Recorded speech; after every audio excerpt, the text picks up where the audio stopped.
What's going on, everybody? I hope you're having a good time out there. We got some great guests today, and we're going to have a pretty cool show going on. First and up is Generation Crypto, who's looking down right now. What's going on, Generation? Good. It's going good. I didn't expect to be first. So Well, you know what? I felt like you were number one because you weren't paying attention. I wanted to, throw you up on the screen just like I'm throwing RJ up right now, who's eating, and he has a mouthful of you food. put me last time. No, I wanted to throw you up because I saw your mouth was full, so you didn't have a chance to swallow. I wanted to make sure you were up before anybody else, before you could get that down there. And so now we're going to be throwing Moonboy right into it because he didn't even know. He just popped into the room. I'm just throwing people in randomly. They don't even know what's going on. I don't even care. And then Atlas, he's not paying attention. We'll throw him up here as well. Oh, hi, Mark. Hey, what's going on? This is going to be a wild ride. Hey, Tim, bro, I got something for you. A fat rip. Ooh, let's see a fat rip. Fatter. That was a good one. Weak. We don't want to make you. We don't want to make you laugh and hurt your lungs. I think Joe can definitely rip it way more than I can. He could take a fatter rip. All right, guys. So I have a structured show today. I have some cool stuff to go over. I'll basically be doing a random style. So I'll bring up a topic and then I'll throw it out to someone. It's not going to go in a linear mode. Just if I feel like you're not paying attention, I'm going to throw the topic to you just to try to get you off guard. That's just the way I play it. So just get ready. All right. The first topic is Safemoon Sunday event and your thoughts on it. And let me see. Who am I going to... Atlas, you can go. Okay, well, I felt that this could have been handled a lot better. I think the biggest thing that a lot of people are kind of overshadowing, let's go ahead and start with the positive, right? I want to start with talking about OpenSea. And I'm very curious why not a lot of people are really pushing this over on social media and stuff. The NFT series that they're going to be launching, the Naughty Knots, let's be real. As far as for where you're going to launch those things, you want to get good exposure, right? OpenSea is a massive platform, and they're dealing with a huge array of people in the NFT space. That's a great market to try and tap into. And John and Ryan, they had said that that's just where they're starting, and then they'll start to branch out into other ones. I was a little bit caught off guard by that because I thought that they were going to actually start with talking about Houdui and that whole partnership that Charles was really pushing forward with. I think that's still something that's going to be in play. I don't know if that's going to be more geared towards the stuff with the NFTs for the wind turbines, or if it's just another inclusion kind of doing these cross-chain bridgings. But I think the fact that they mentioned that they're going to be doing OpenSea is a great talking point for sure. Shortly afterwards, they had launched the update for the Safemoon wallet, which I'm sure that's something we could talk about in itself. But we knew that that was something that was in development. It just lightly touched on. As far as for things that I personally feel that they could have done better with the AMA was... just the level of professionalism. We don't want to be taken as a meme coin. John doesn't want to be taken as a meme coin, and just the way that he dresses and holds himself. Yes, it can be more relatable for a lot of people, but when you looked at that AMA live stream and you saw the responses from the community, that kind of spoke for itself. And about 90% of the community was upset with certain key things. I think the biggest thing that people were upset with was the fact that a lot of the actual AMA was focused more so on these other partners that have been brought in for Safemoon Swap. And I think it's a good intention that we try and bridge the communities together to give them a little bit of a spotlight as well, to make it look like Safemoon's not just using them, but we are really, as a company, as Safemoon is a company, I should say, they're trying to be more inclusive and to find a way to help bridge everyone together. They could have cut that down to like 30 seconds or a minute, and then had more time to elaborate on a lot of other topics. Like, for example, Mandala. It's been something that's been really hyped up, but people that tune into the YouTube stream, maybe they don't really know what's been talked about over on the Twitter space and stuff. And if you're going to be recapping on certain things, that's a really big one to be touching on, especially with the news that we found out today. Wow. All great points. In fact, I liked how professional it looked. I think they're getting much better with their quality. So I think the video quality, the sound quality, I think it's all getting better. I really like the little stick that they did with John eating the pizza, although I wish I would have seen a nice close-up of him biting into it rather than a faraway shot where he just bit it and spit it out. But other than that, I mean, I agree with you. I feel like a lot of people may have not been in the Twitter space, been in the Discord, and they only get their information from YouTube. And there's different scattered parts of it all over the place. And that was one place that everyone can tune in to get the information if they're not on all these other social media outlets. So I feel like for someone who is completely into it, someone that knows that's in a lot of spaces, someone that's in Discord a lot, someone that's on Twitter a lot, you may have known a lot of that stuff already. So it may not have seemed as exciting. But the cool thing is they did drop a wallet update, and we'll talk about that coming up. But Generation, what was your thought on the Safemoon Sunday? I know there was kind of a rift that was created with the Safemoon Sunday, right? There was a lot of people that were very negative about the outcome and what was talked about. People felt like the developers have been out of touch. And then you had the other people who were saying that it went really well, and they really enjoyed listening and hearing from all the different tokens that are now on the swap and in this a part of the Safemoon Galaxy. Personally, I do feel like they should have touched on Mandala a lot more. That was like the biggest news around Safemoon at the time, is that we were getting listed on a major exchange. And I felt like there were still a lot of questions around that. So maybe there was reasons why they couldn't talk about it, but I think at least addressing, hey, we're going to be listed on this exchange. This is when it's going to happen. We can't really talk about the finer details right now, but this is kind of a timetable of when you'll be able to get more information and where you're going to get it. Would have been a lot more helpful. It was really short, so I know that they definitely had the time compared to last AMAs to fit that information in there. And that was kind of my biggest hang up there, was just making sure that we do talk about the major things when they come. And there was things touched out in the past, like in the last AMA, they mentioned that they would be talking a little bit more about the exchange and information on that. I feel like that wasn't touched on enough, considering what they talked about before. Obviously, they're growing, they're learning. They heard the response from the community, and they're going to do better in the future to make sure that they're on par with those things, and they're going to adapt to that like they've always done in the past when things haven't been, right on point. So I don't want to talk too harshly on them. I think that it wasn't their best AMA that they've ever had. At the same time, though, I don't expect groundbreaking information at every AMA, because that's just unsustainable. At some point, you've got to say the things that are going to happen and then execute them. You can't just keep giving promises and hype on every AMA, because by the end of the year, you would be having just outrageous claims they would never be able to keep up with. So I like the fact that they've mentioned that, they can't always be bringing crazy stuff to the table every time. But at the same time, let's make sure that we're touching on base with the things that are coming out, that are next, that people do want to hear about. And it doesn't have to be a crazy AMA every time, and that's okay. Wow. Great answer. Moonboy, what did you like better, the halftime show at the Super Bowl or the Safemoon Sunday event? And be honest. The halftime show, man. I'm sorry, but that sorry, John, you lost out to the halftime show. Don't shoot. I'm innocent, right? Honestly, when it comes to the Safemoon AMA this Sunday, kind of bittersweet overall. I like what they did. Hey, you have partnerships. You want to introduce them to the Safemoon community, and that idea moving forward is incredible, right? But give that its own moment. Why not have individual videos on the YouTube channel, or why not have just one big video that's compiled with all the sponsors and all the people you're partnered with in one video interviewing them? Why be part of the Safemoon Sunday? Because when I think of the Safemoon Sunday, I'm going there for specific Safemoon news. So they have the YouTube channel. They can do other videos. They can do other things. They can have other segments. I don't want to talk about the roadmap that we previously had, but we were supposed to have a Safemoon podcast. They could have introduced the podcast and bring them on as a guest, and that would have been a cool introduction to the podcast if they want to kind of diversify their reach. I don't think it'll be too difficult to kind of meet, once a week, just go live, and they could have brought the partners on at that point and discuss the benefits and what the token has and the future of their roadmaps as well. So yes, I was disappointed just like everyone else when it comes to detail. The clothing I don't care about. They can wear hoodies, they can wear whatever they want, be comfortable. People are here wearing, tattoos and earrings. It's, I don't care how someone looks. I care about what's coming out of your mouth. And that's based off of just what people are looking for. People want the suits, people want the ties. I just want transparency, and I want honesty, and I want to hear that you are working what you're working on. I'm with Generation when it comes to the Mandala exchange. I keep saying Mandela. I don't know why I keep thinking about the previous African president. Mandala, people keep crucifying me about that. I think that was incredible. Big news, and now we have actual date, which was announced after the we're going to get to that. Don't go too far into the date. We're going to get that topic is coming up. It's a hot topic. It'll burn your hand. But that exchange listing was announced after the previous Safemoon Sunday.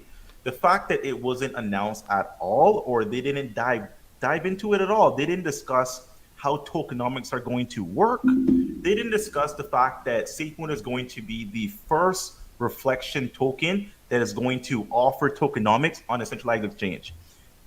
The whole Safemoon Sunday could have been about that specific topic. Zero mention, zero info. We're here, trying to hunt through rabbit holes and kind of go into our own theories. We could have heard it specifically from them, but they didn't go into any detail. So I'm not going to paint any FUD from that. It is what it is. They're going to conduct themselves how they conduct themselves. It doesn't change the fact that I'm bullish about Safemoon overall. But yes, I wish they would have dived more deep into specifics. And I know the blockchain isn't ready. I know the exchange isn't ready, but just updates. Just updates. You can just say still working on it, guys. We're working on it. Waiting on the money license. Waiting on that. We're waiting on that, and then we're gonna move forward. No mention. It hasn't been mentioned for quite a few Safemoon Sundays at all, and it's the big thing that is bringing people on board and that's keeping them bullish. So that's just my thoughts overall. I want more Safemoon specific news, and if they're gonna do the partnerships and the AMAs that they're moving forward, I would like that to have its very own moment separate. Okay. RJ, they switched the format this year to YouTube. They used to do a Twitter space where people could ask questions and they would take live questions and stuff like that. How do you think that format compares to the YouTube pre-recorded stuff? Would you like to see a mixture of both the Twitter spaces again or Discord space where you can actually ask questions to the core team? Or do you like that it's just a pre-recorded YouTube show that you can now tune into?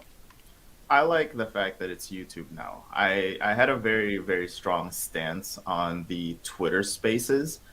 It invited a lot of trolls. It invited a lot of wasted time and questions. And that's, of course, just my opinion, right? We have a when the AMA was Twitter spaces, the way I saw it was we had a very small time to interact directly with C-level leaders in Safemoon, CEO John Crony, I'm talking Fudhound, right? And people would ask just really far-fetched questions that wouldn't help at all. And so I actually really like the YouTube variant of it. Now, they definitely need to, because it's pre-recorded and because they can deliver the information however they want to paint it, they need to do a better job of that. You guys saw it. We saw it all over the YouTube comments. We saw it all over Twitter posts.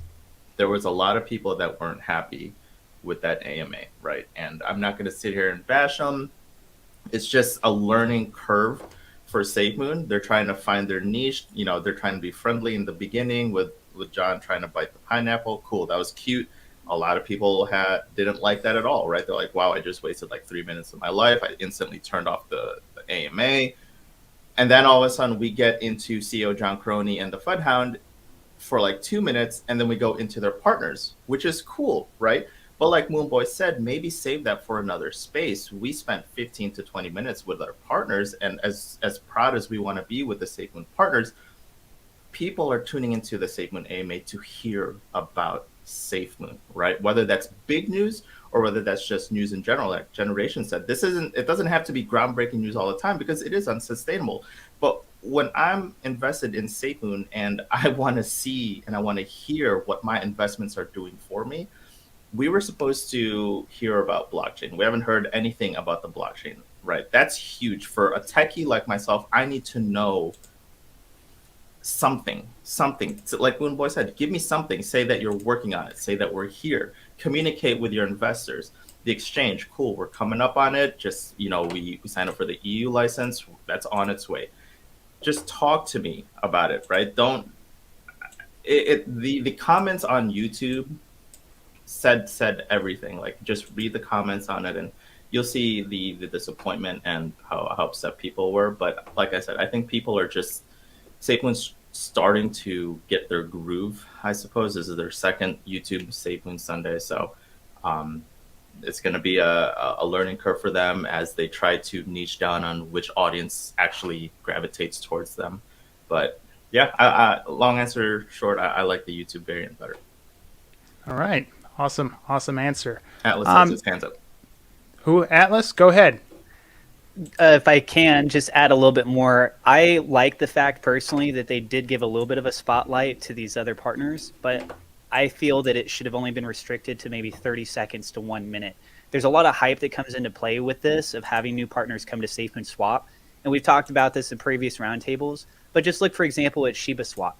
If we were able to acquire the same level of daily trading volume that they're doing, that's going to have a huge impact on Safemoon's price, Safemoon's activity, because Safemoon Swap has 0.25% of every single trade, whether it involves directly Safemoon as part of that swap or not, because it is involved on the Safemoon ecosystem that helps Safemoon. So bringing awareness to these other projects, I think that's okay. If you want to have a more dedicated separate video, that's okay. A brief introduction, though, is something that's hype, especially because, let's be real, a lot of these partners, they went in person to the office space. They can set up a camera, do a quick little like insert of something, add in some cool little music, and just give it a really fun vibe, a really exciting vibe. They've had a month, right? They're doing these once a month now to do these kinds of things. It is exciting that we are getting new partners. It is very informative to learn even just the most fundamental about these other companies. But most of the space should be about Safemoon itself. I agree. We're good. You want to keep on this topic, Moon Boy? No. Completely irrelevant, but I took you guys' advice. I am growing the beard. I'm trying. Ooh. So I got one here. Look at that, right there. So Tim gave me advice. RJ generation. So I'm trying. Shave every day and make sure it just keep growing. So just want to add that in there. I'm trying, guys. Just come and see. You could also take chia seeds, chia, and that might I've heard work. that too. That Moon might Boy's be laughing. My friend mentioned that. I didn't mention that in the last roundtable, but I heard the Yes, same yes. thing from what Tim's saying. So what, you grind it up and make it into powder, or what? No, what you do eat do? it. Yeah, you just You just paste eat it it. on your face. Yeah. Eat it. Okay. My friend I'll told try me it. you just eat it. All right, the Mandala. See what I'm doing now? The Mandala listing on the 17th. What do you guys think will happen with the price and the tokenomics? Do you think that we're going to start getting a lot more volume? Do you think the price is going to go up? Do you think we're going to get a lot more reflections? I'm going to shoot to Generation Crypto on this one. And how did I know you were going to call on me? Because you looked like you didn't want to be called on, and that's why I was like, I'm going to him. No, that's funny. I think that there's going to be obviously an upkick in volume, right? It's another exchange. It's another option for people to load on. There's people who already hold Safemoon that will just support Mandala strictly because they're listed there, right? So they were planning to buy before, or they've been waiting around to buy in again. They're going to buy in on the Mandala exchange. I definitely think there will be new holders because of the Mandala exchange. How much that's going to impact volume and how much it's going to impact price, especially over the long term, is really hard to judge because we don't have solid numbers on what the actual daily volume is on Mandala and what Safemoon's going to do when it gets listed. Because for all we know, Safemoon could end up being 80% of the volume on Mandala once it's listed, right? So whatever numbers they have now could go up a lot because of the Safemoon army coming in and wanting to be a part of it, and it being another easy way for people in other locations to be able to get on Mandala and buy because they were turned off maybe with having to use MoonPay, or it was unavailable where they live, and now Mandala is that option for them to purchase and participate in the tokenomics that Mandala will offer. So it's really hard to judge, but I definitely think there will be a definite increase in both volume and potentially price with Safemoon. The real question is, how big is that impact going to be, and is it going to be sustainable? What I don't want to see is a massive increase the first week, and then it just kind of like falls flat, right? Because the excitement's over. So what I'm hoping is that we get a good steady increase, and then that stays there, that there's always going to be that maintenance of that volume over time. And I think that would be the best for the project. I agree. I think that it may start a little flame. You might get a little wick there, but I'm not sure if it's going to maintain. It might get a huge spike and might get a drop. I think there will be some movement in volume. I think we're going to start to see real reflections finally because we are getting on a bigger exchange. But like you said, it's hard to know the exact volume that we'll be bringing in. RJ, what are your thoughts on Mandala? Do you like it? And what do you think will happen on the 17th? This may sound naive or ignorant, but I never heard about Mandala before people really started talking about it. And then, of course, I started doing a little bit of my own research on Mandala. In terms of price action, because I don't know if a lot of people knew this, but I day trade, so I'm really keen on technical analysis, and I like to see how news affects price of projects. And it's the typical, and I saw someone talking about it in the comments. It's your typical buy the rumors, sell the news. As much as we hate to hear that, it is something that happens. Now, we might get absolutely 100% an initial spike in volume, of course, naturally, as we get listed on an exchange. And with an increased volume will come with supply and demand. And so as people start to buy it up and it drives volume, price will go up a little bit, but I don't know if it's going to go parabolic as people are hoping. So that's just my 2 cents on it. I think we will see absolutely an increase in volume in Safemoon. How much volume? Unknown. We will see an uptick in price, but I would just want to make sure that we set expectations that it may or may not go parabolic, right? That's just my 2 cents on it. Moonboy, do you think you will get more facial hair or you will get more volume on Mandala? Well, that is going to be quite the challenge. I'm going to try the Chia thing, and I'm going to try to beat Safemoon when it comes to growth. So we're going to see if I can grow a beard first, or we can hit, let's say, about 50 million in volume on a daily basis. We're going to check it out. But we introduced a brand new term, global tokenomics. I love how that sounds, global. Wow. That's such a nice little word there. It actually tickled me a little bit. You guys know where it tickled me, right? So the idea behind this is that now Safemoon is the pioneer when it comes to how does tokenomics function on a centralized exchange. Mandala is essentially the starter guinea pig to see what happens. And I'm sure every exchange is looking at them. Everyone knows about Safemoon. I don't care if you're Binance, Coinbase, there's no way that Safemoon is this big. And the CEOs, the people in those companies, the marketing, the people in marketing, the agencies, there's no way they don't know about Safemoon. So they're most likely looking at how is Mandala going to pull this off. So it's definitely going to put quite a bit of eyes on Safemoon and kind of see how the global tokenomics functions. So based off of the tweet as well, it looks like all the volume is going to interact with each other, regardless if you're on a decentralized exchange or a centralized exchange. It doesn't matter if you hold your Safemoon in your MetaMask or Safemoon wallet or the exchange itself. All the volume will interact and go to the very same place. So it's actually going to be within our ecosystem. Unlike Bitmark, who has to, I think there are reflections on a bi-weekly basis. And they do something different when it comes to tokenomics and volume over there, right? So this is our first testing ground. Very, very excited. We have a date, we have a listing, and I'm kind of with RJ. I think this is actually a non-financial advice, a good opportunity to maybe swing trade. I'm just saying, we might see a nice little spike.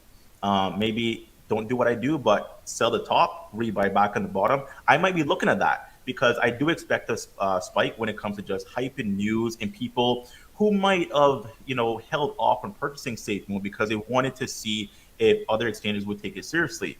Well, we have an exchange who probably isn't as popular as we would like it to be, but they have ties to Binance when it comes to shared liquidity. They use a Binance Cloud service for, their security in other features as well. So, it could be enough for people to kind of ape in saying, okay, I can see where Safemoon wants to go and I can see the people they're trying to align themselves with. And yeah, we might get that spike. It might not be parabolic, but it could be a 2 or 3x. We have no idea. Maybe something to look out for. But volume-wise, I think it'll be pretty cool. If Safemoon can capture 1% of what the exchange is offering when it comes to overall volume, 1% of what is it, 4 billion? I mean, it's additional 4 million, right? No, that's not 4 million. What is that? 40? Is that 40 million? I think. Whatever the 1% is of 4 billion. So I think it's about 40 million, whatever it is. But it's going to be incredible to see it. So we're going to see what happens tomorrow and, what goes on when it comes to the, coming days soon after. So, yeah. Awesome answer. Crypto Atlas, I didn't forget about you, but I'm going to give you a new one. And this is going to tie into Mandala. Oh. Yeah. So this is fun things I wanted to say on the last topic, but okay, what do you got for me? You could take this, the global tokenomics, and smash it into Mandala, and you could talk about the price and the global tokenomics and what does that mean to you. I'm super excited about global tokenomics. I actually did a video way back when about universal volume, hoping that they can somehow connect a DEX and a SEX so they can have a decentralized exchange and a centralized exchange volume combined, so people in the wallet would get the same amount of reflections as the people on the exchange. I think that's great. I would love to hear your thoughts on that, as well as the price movement on Mandala with the global tokenomics. How do you feel about all that stuff? Global tokenomics, I think, is something that some investors in Safemoon are very confused on. They probably assumed that it was already a thing, thinking about how whenever you do these trades, there's the transaction fees. And I wouldn't be surprised if there's people that are watching this live stream right now and they're like, wait a second, what do you mean? Like, there's some instances where it's happening over here and we're not actually getting any of those reflections. So the design mechanism, it gets quite complicated when you're talking about the functionality of doing something like this. When there's a transactional trade, X, Y, Z gets distributed to this individual wallet. So that's for liquidity. This is for the marketing team. That's for reflections back to the wallet holders. It's appropriated based on how much of the ownership that you have of the total supply. And then on top of that, think about the centralized exchanges. They often deal with a hot wallet and they're doing things off chain, right? So it gets very complicated with these layers, and tokenomics as a whole is something that really just started to steamroll basically at the beginning of last year. So it's a new mechanic. Not a lot of exchanges really felt that inclined to implement it, whether they felt that it was something worth of value or just the complexity of trying to integrate in those things into their current system. So the fact that Mandala is going to be rolling this out means that if you own Safemoon on the Safemoon wallet, for example, anything that happens natively on Mandala's side will come back and it will still benefit you on the Safemoon wallet. Now, as far as for when they go and do this official launch, remember, guys, that they also have what's called Safemoon Spinoff. This is an incentivized promotional activity in which people can participate that are on the exchange, and that's to help drive an increased volume. And by doing so, you now opt into a system on their exchange where you could potentially win a rewards pool. So the more activity that gets traded on Mandala means that there's a bigger pot that is there and available for rewarding users on Mandala. And even if you're not part of the Mandala ecosystem, you are technically still benefiting from that. And so I think the global tokenomics for this is the precursor to being able to lead into other centralized main exchanges such as Binance, Coinbase, Kraken, KuCoin, I mean, Gemini, the list goes on. All these big players we've been wanting to, right? You create a model, you use a testing ground such as Mandala, no offense to Mandala, but when you look at the fact that they share the Binance cloud with Binance, realistically, this rolls out, you run your tests, you make sure everything is working fine. Like, why can't you get it listed on Binance at that point in time, especially when they have such a good internal relationship with that? Now, as far as for volume goes, can I add in the little bit I wanted to say earlier because it kind of fits in with this, Tim? Only if you say please. Please? Okay, you can do it. All right. So, is Mandala available in the United States right now? It's not. I just double checked. I made sure. But when you look at the promo video just 9 hours ago, that is a minute and 16 seconds long. And it's a hype video. And it's saying we're going global, right? And they're talking about this global tokenomics for sure.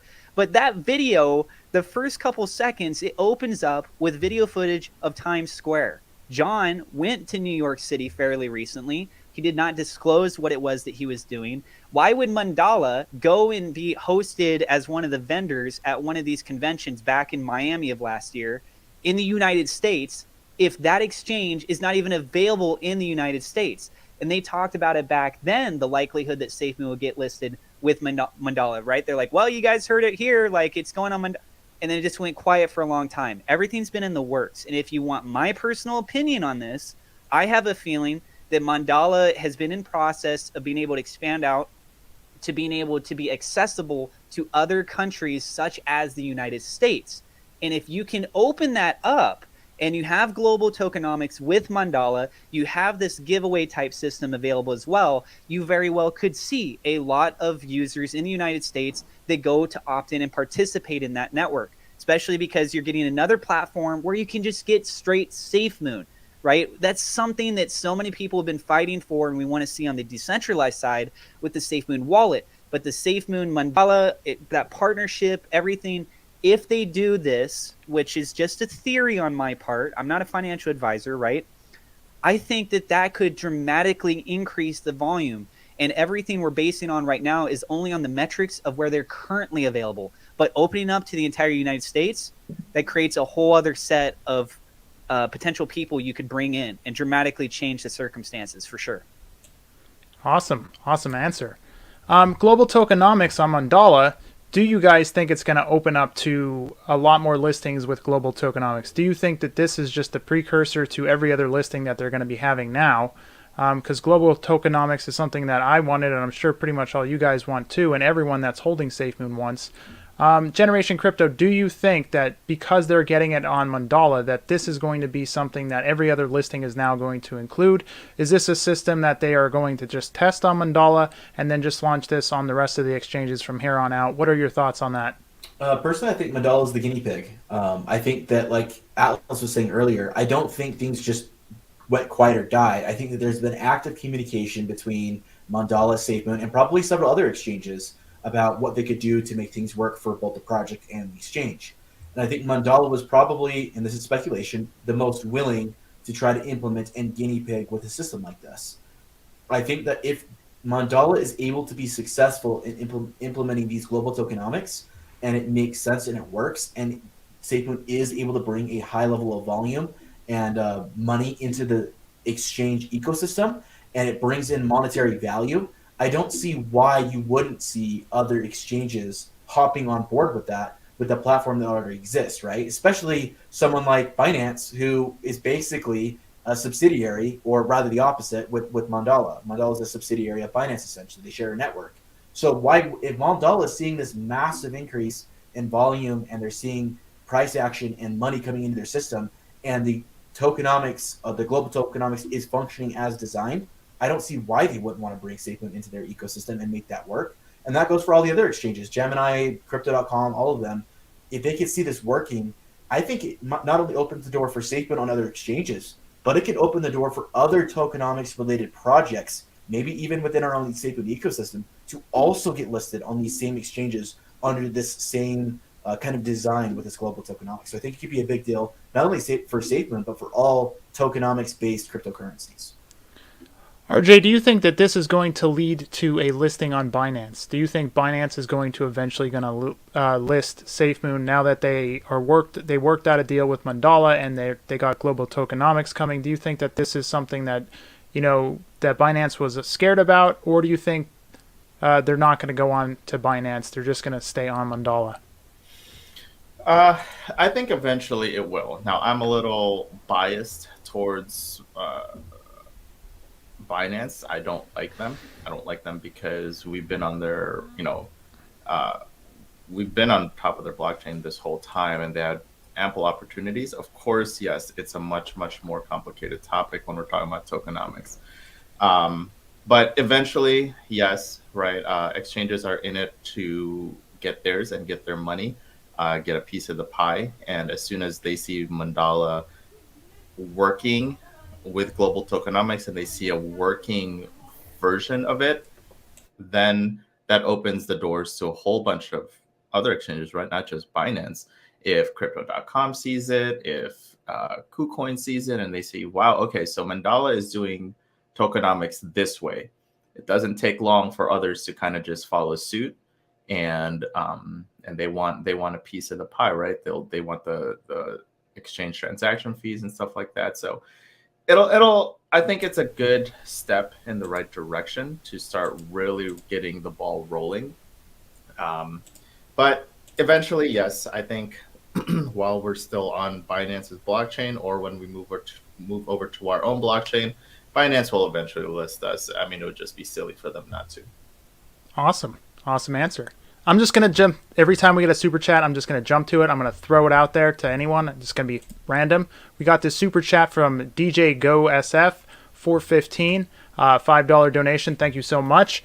When the Safemoon card comes out, should they do different tiers like Crypto.com?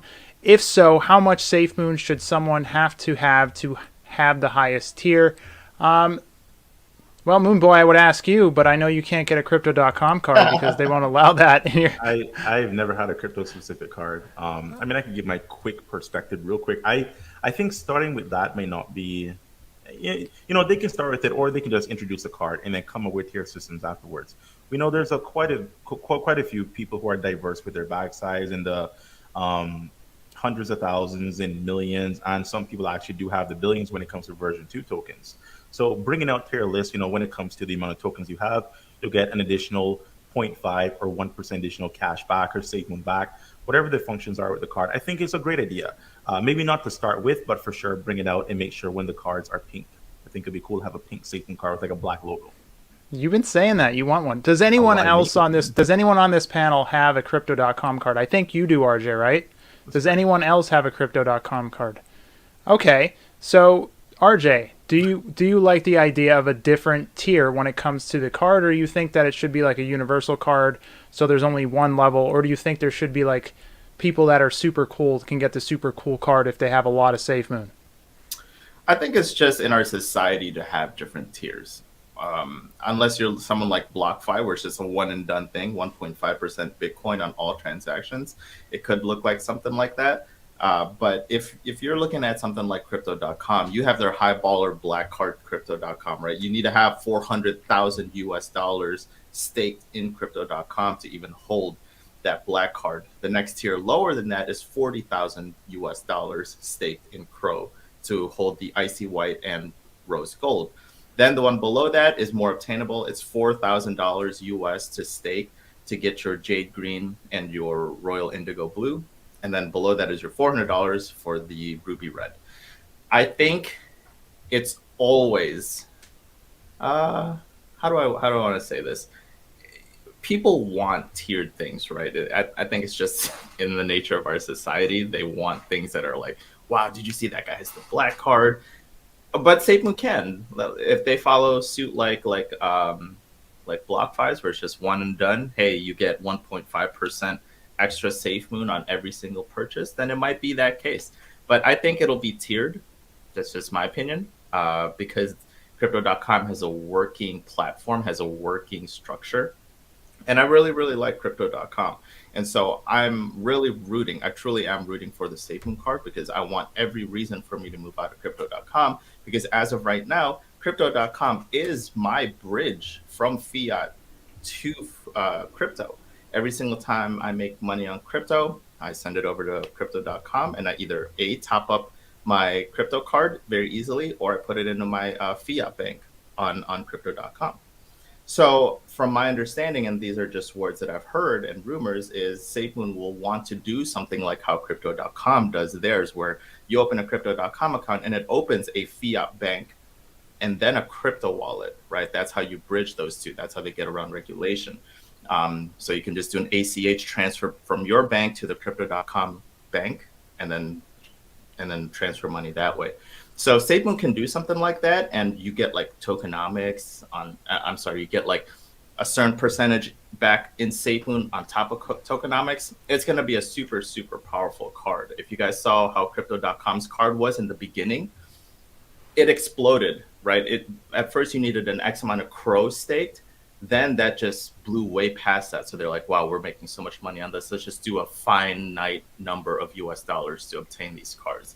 And so I think Safemoon can do something really fire like that. So I am excited. I'm very excited for the card. Yeah, I didn't know they changed that, what you needed a certain amount of money. I was thinking if they do a tier system, maybe they do the tier system on a different card based on the size of your bag, sort of like they would do like if you were an octopus or a whale or a shark or something to that matter. I think that would be cool. You would have a different animal on your card based on how much money you have in your bag, which would allow you to get that tier of card. But that's just my idea on it. We actually do have another super chat we're going to fly into. This one is when Safemoon nodes. Obviously, node projects are getting big, and people want to know when Safemoon's going to do nodes. We know they are doing staking. I don't know if they're going to do nodes. Does anyone have any idea if there is going to be Safemoon nodes? This Loveface guy created a brand new account. I hit him already, and he created a whole new account and is spamming the chat again. Oh man, he's a good one. He's a good one. So Crypto Atlas, do you think there's going to be Safemoon nodes, or you think this is something that's for other projects, that this isn't something that Safemoon's going to be doing? Node specifically, I don't know. I do know that as far as the wind turbines go with the NFTs, that's going to have a function that kind of operates similar to what a node would be doing. But yes, with as big as nodes are progressively moving forward with, what is Safemoon known for? What do they try and stand by as their motto? They evolve, right? As the industry continues to evolve, what do you think Safemoon's going to do? They're going to say, hey, we're just going to go in a different direction? No. If nodes progressively continue to become a large part of the industry space, then I would not I would not expect Safemoon to ignore that. I feel that they would try and incorporate into that to some degree. As far as for how soon in the near future and how that would completely operate, that I'm not sure. I think there's some key fundamentals that they need to get first, create that strong foundation. Then you can kind of layer things on top of that after you establish yourself. I love nodes. I've been addicted to it. Thanks, RJ. But I love nodes now personally. And I think that if you add some sort of value into the SafeMoon, I think that if you add nodes to the SafeMoon ecosystem, it very well could be a very valuable aspect for sure. Yeah, I think node-based projects are they're addicting actually because you want to collect more. It's almost like NFTs.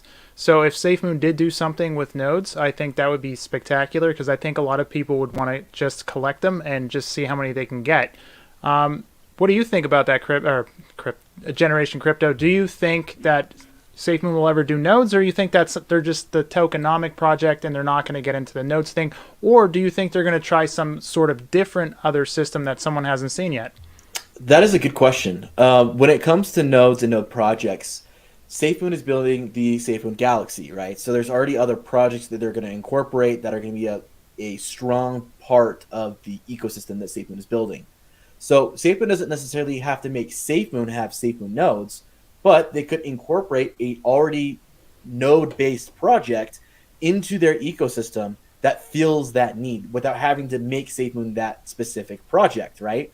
So for all we know, there could be projects in development, there could be projects coming out, or they're already in talks with that have some sort of aspect like that. So I would say that obviously if nodes continue to be a proven project, and so far they've done really well, if that continues to be the case, I could easily see a node project that's been vetted by the Safemoon dev team, that is made by devs that they can trust, come into the system and play a part in the Safemoon Galaxy. So I don't think Safemoon necessarily has to make Safemoon a node project, but they could easily pull in an already existing an already existing node project, and maybe that node project might even start on the Safemoon blockchain.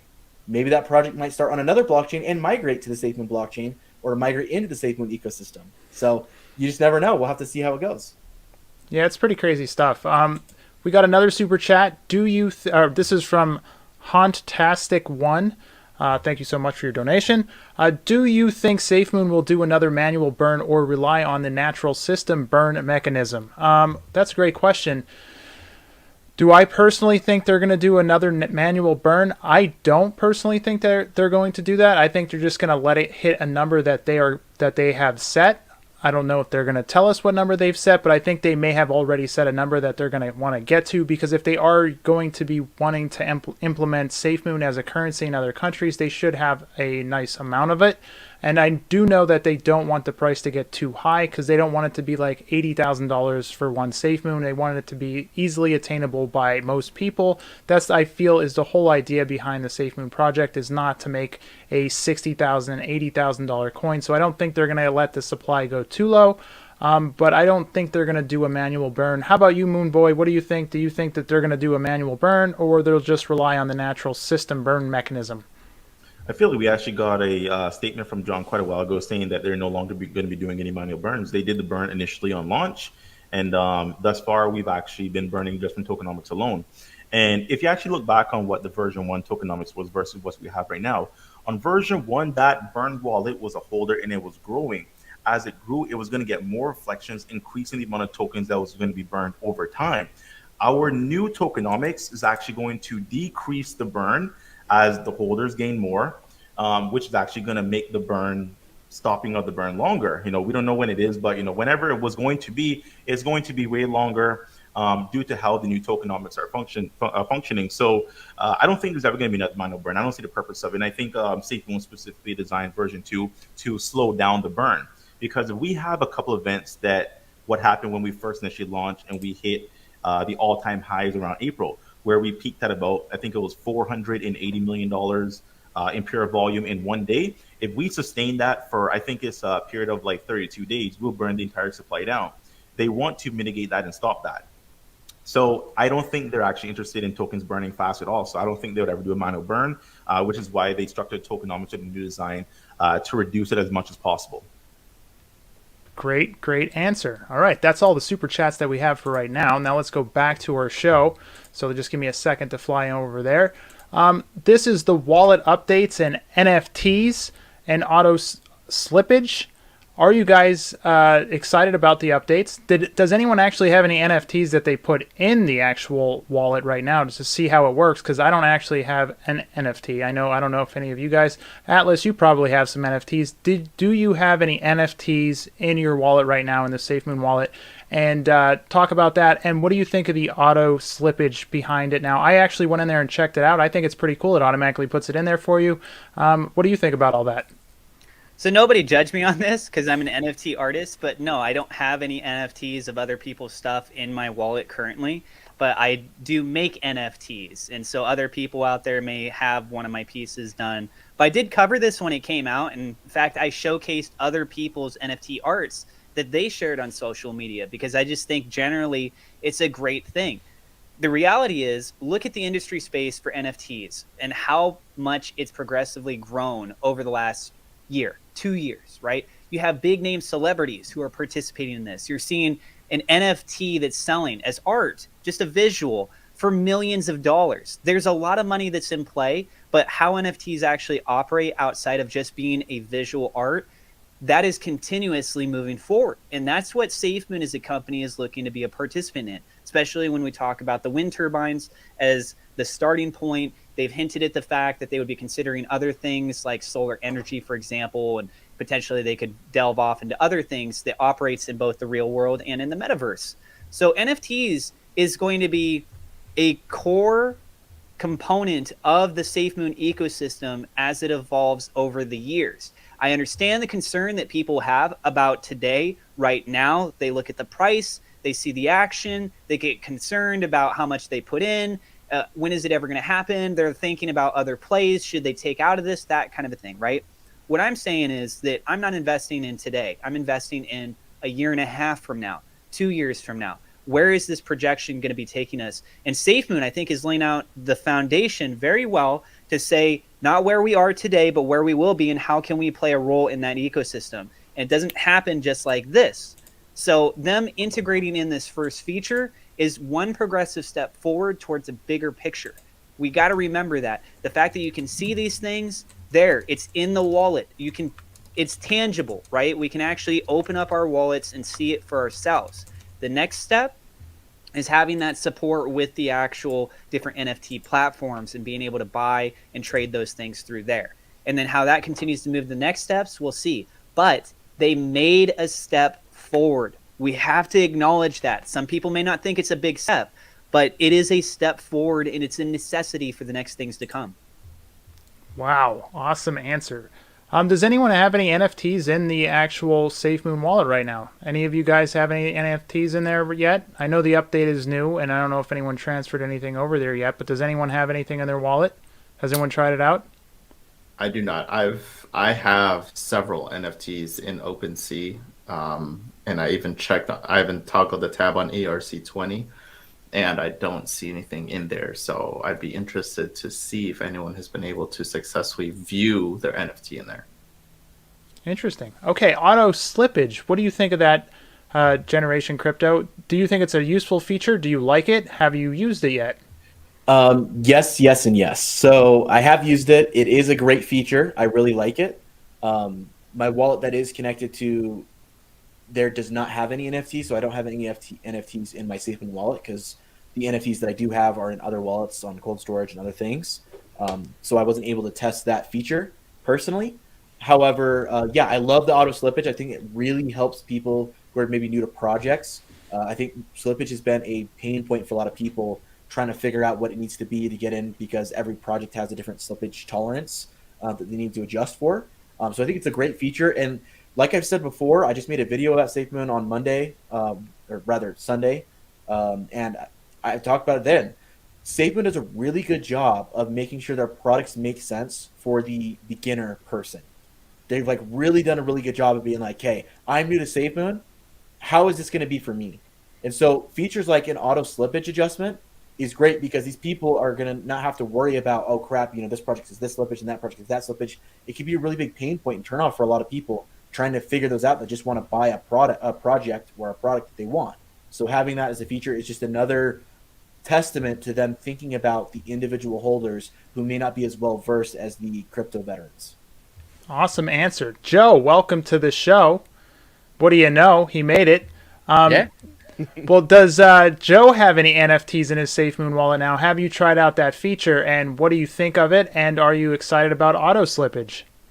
Yeah, so I don't have any NFTs in my wallet at the moment. I just got one today, actually, but it's not in the wallet yet. I think it's on the Polygon, so I'm just waiting for that to be updated with Safemoon. I think NFTs are great. I think it's great to see that Safemoon's finally giving us the module and getting us ready for providing some more NFTs, because I think that's going to be a whole different beast. I mean, it's something that's relatively gained popularity, and I think as time goes on, it's going to gain more popularity, especially people like, I mean, within Safemoon, they're trying to find like a real use, as well as just having the NFT itself, which I think is cool. It adds a new duality to it. As far as auto-slippage, I think this is once again another big deal, because if you can make it easier for everyone to do, and everyone can do it, then no one's going to know what's happening. Eventually, people are going to be buying crypto without slippage. I mean, without even looking at slippage. Slippage is going to be happening, but it's not going to be a factor anymore. So it's going to be happening, but they're going to buy it and not realize it.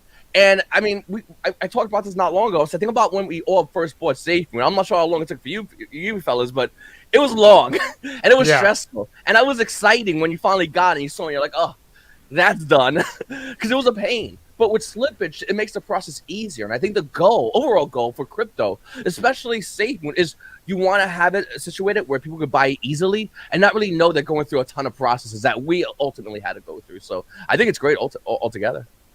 Awesome. Okay, well, now on to the next topic is, what is your favorite project on Swap by Safemoon? We'll go through all of these. Obviously, we saw some ones that were listed on Safemoon Sunday. They were talking about 2 projects on there. I'm just going to start off with mine. I really like Affinity a lot. I really like the people behind it. I like the rewards with a Cardano and BUSD. I really like that about the project itself. I like that you could stake with it already. I think that's kind of cool. So I'm really excited about Affinity.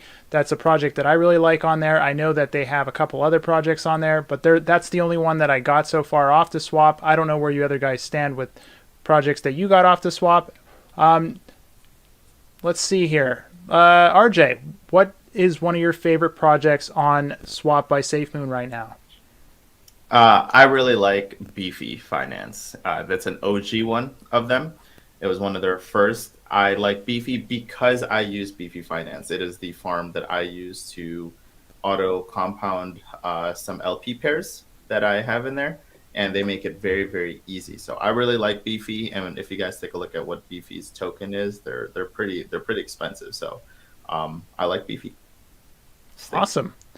How about you, Atlas? What is your favorite Swap by Safemoon project?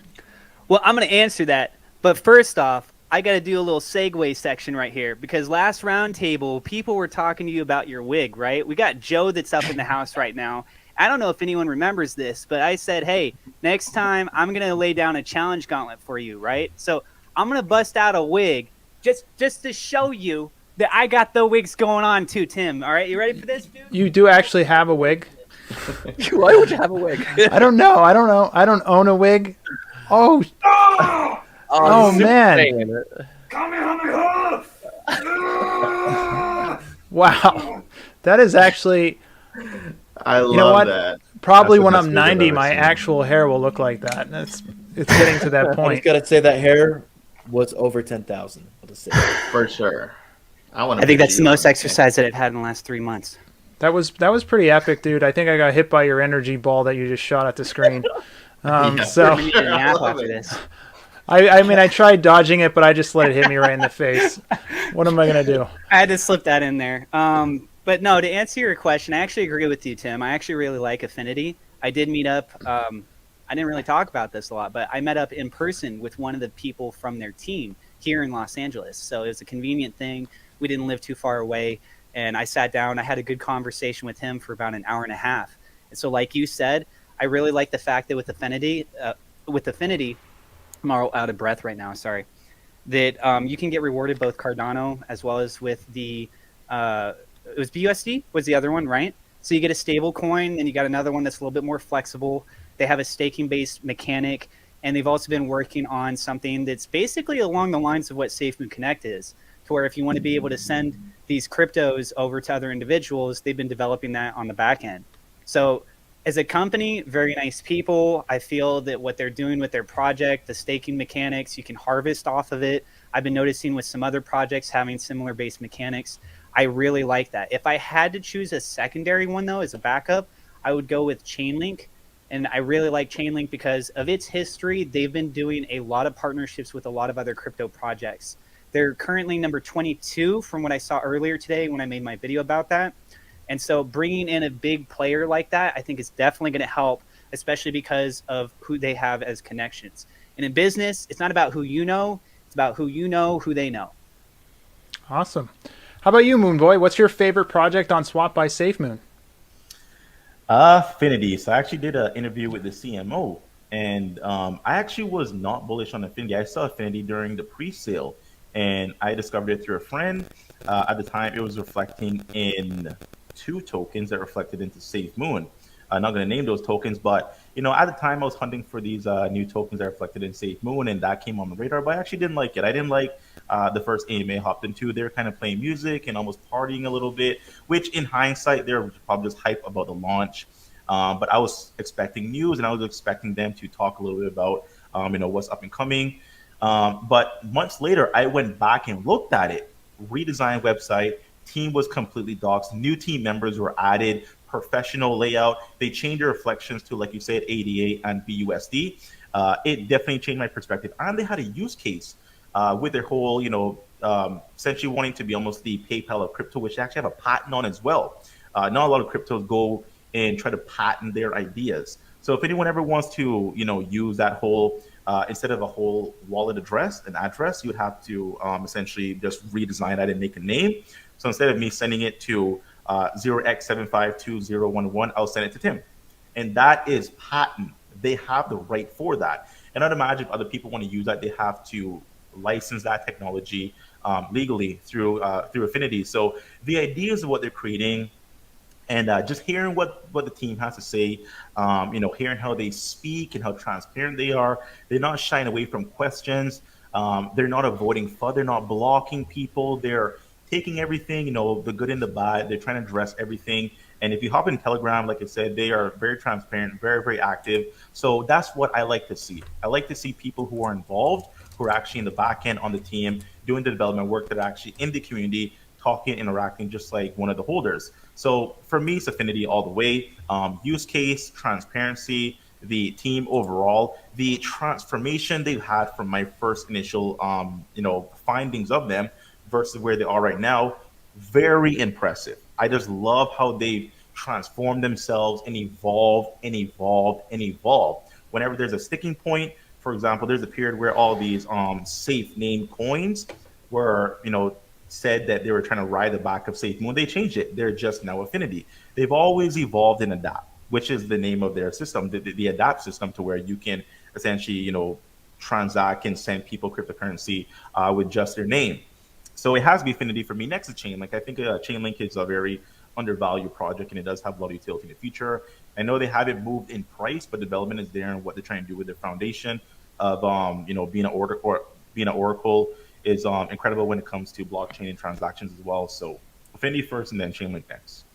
Wow, great answer. How about you, Safemoon Joe? What does Safemoon Joe know about the Swap by Safemoon, and what's his favorite project? Be safe, Moon. Peace Safemoon. No. Listen, I think everyone's waiting for Peace Safe Moon to go to V2, and that question's probably asked to all of us every single day. Is when V2? Yeah. Ultimately, hopefully that would happen. As far as like my favorite swap by Safemoon, I'll be honest. I think they're all great, and I think what they do is all great, and I think that because I talked to some of the people from the communities and whatnot that that are part of these. And I think they all have great goals. Some of them are goals that connect with Safemoon. Some of the goals are just going, we're doing our own thing, and some of them have had that hype and die down, and now is stable. And some of them just have a hype period. So it's really hard to gauge which one you like over another one, because they're all doing something cool and unique, and they're all growing. And I'm gonna be insanely lazy. I'll be honest. Whatever one burns more Safemoon, Safemoon Swap is my favorite one. So whoever's the winner is my favorite one. I'm straight up 100%. But all these are really great. Recently, I'm still learning about Rhythm. They reached out to me. I gotta learn about them. Evergrow, I've been watching Evergrow. I got caught. I had Evergrow on my Safemoon wallet like a while ago, and I did a video talking about something safe, and someone stole it, and I got caught by that. But I think Evergrow, I mean, to see what they've been through is great. Like, it's really hard. It's like saying, choose your favorite children out of these 5, and we're killing the other 4, and you're like, damn.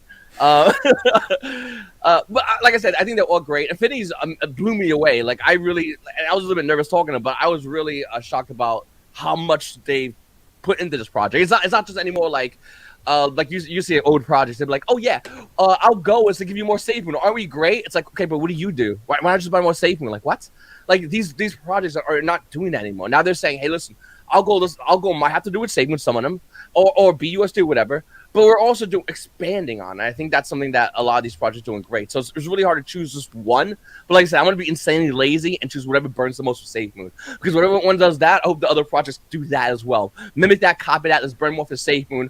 And hopefully all these projects do good as well. So yeah. So Joe, you're saying your favorite token is Safemoon?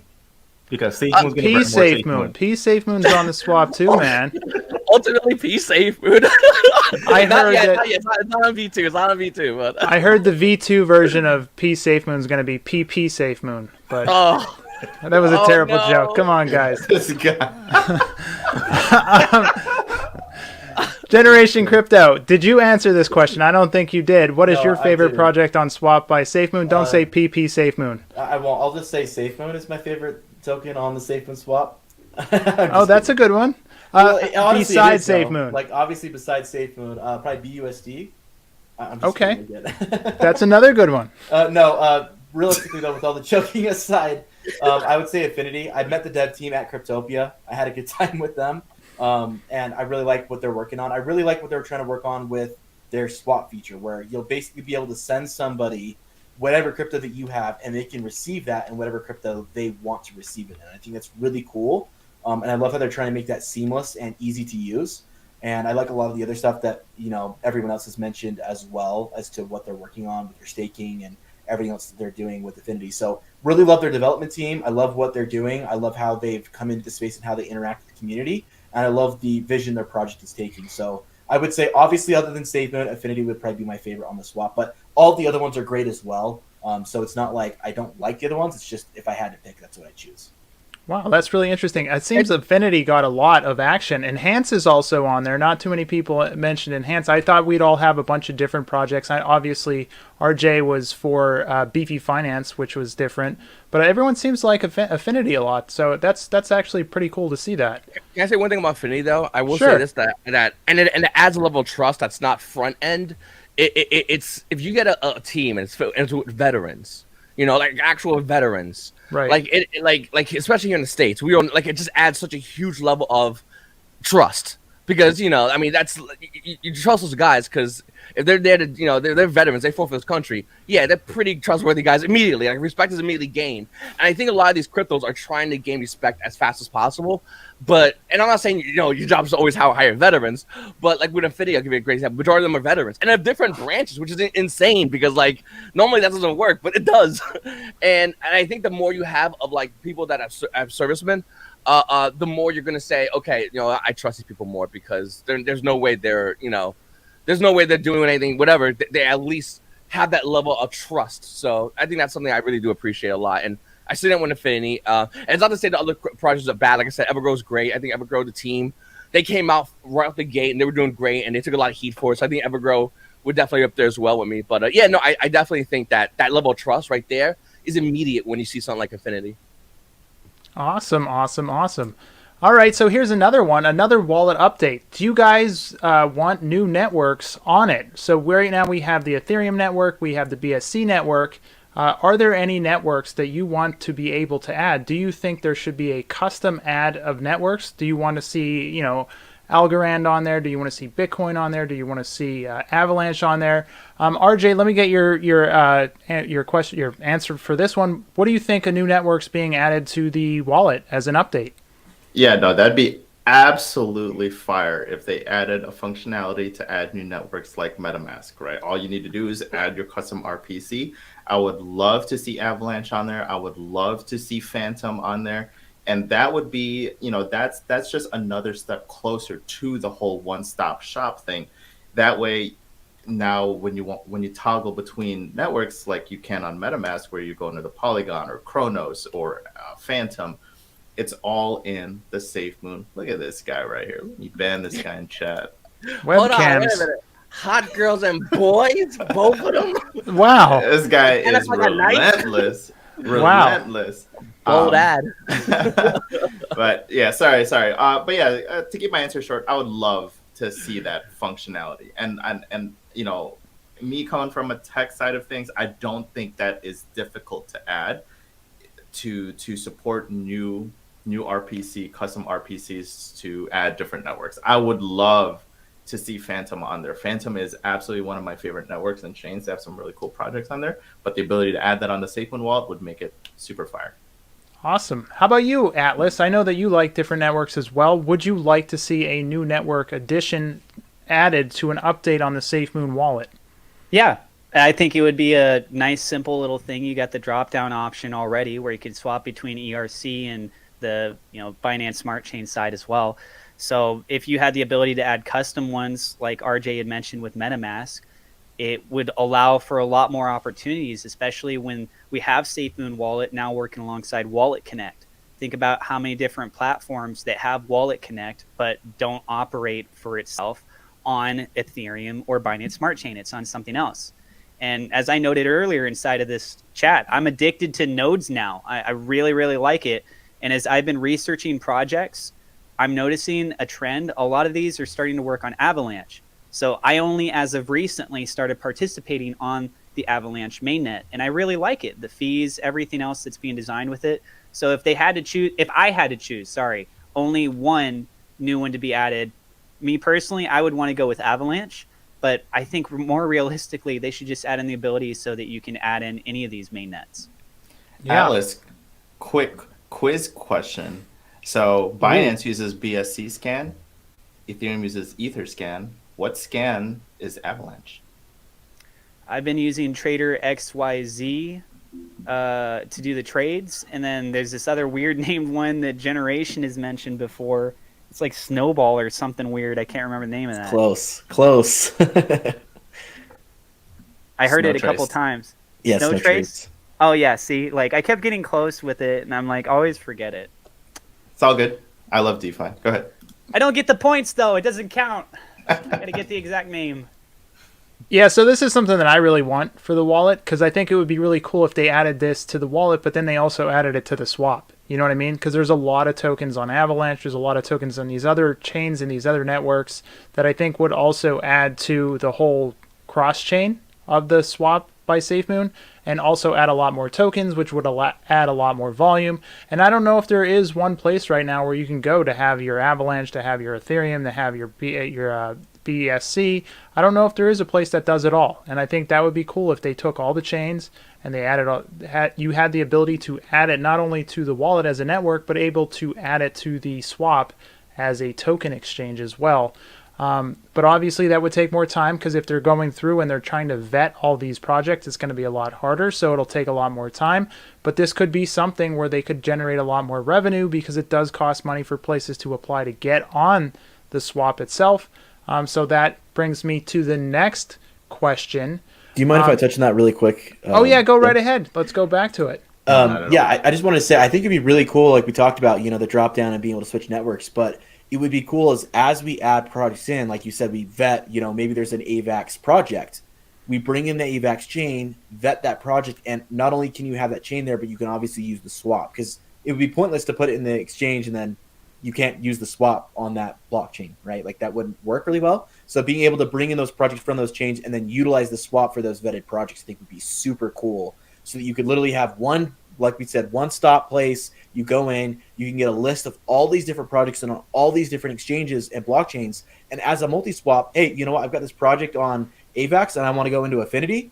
Bam! I just go ahead and put, that project in as from, and then I put in Affinity, and I've got more Affinity, and it was taken directly from the other project, and I don't have to worry about switching it over to AVAX and then AVAX over to BNB, and then BNB back over to Affinity, or Safemoon or whatever, right? I can do all of that in one Safemoon location, one Safemoon swap location, and it does all of it for us, and it's just one swap. I think it'd be really cool. Yeah, I think that would be awesome. So Safemoon guys, if you're watching, I don't know if you are, but if you there's a little maybe an update you can you could start working on. Yeah, All right, so and also I just want to point as well. Sorry about all that. right, let's all go So- for it. Yeah, go for it. So I actually don't interact with the SafeMoon wallet at all. I'm actually very fearful of getting hacked.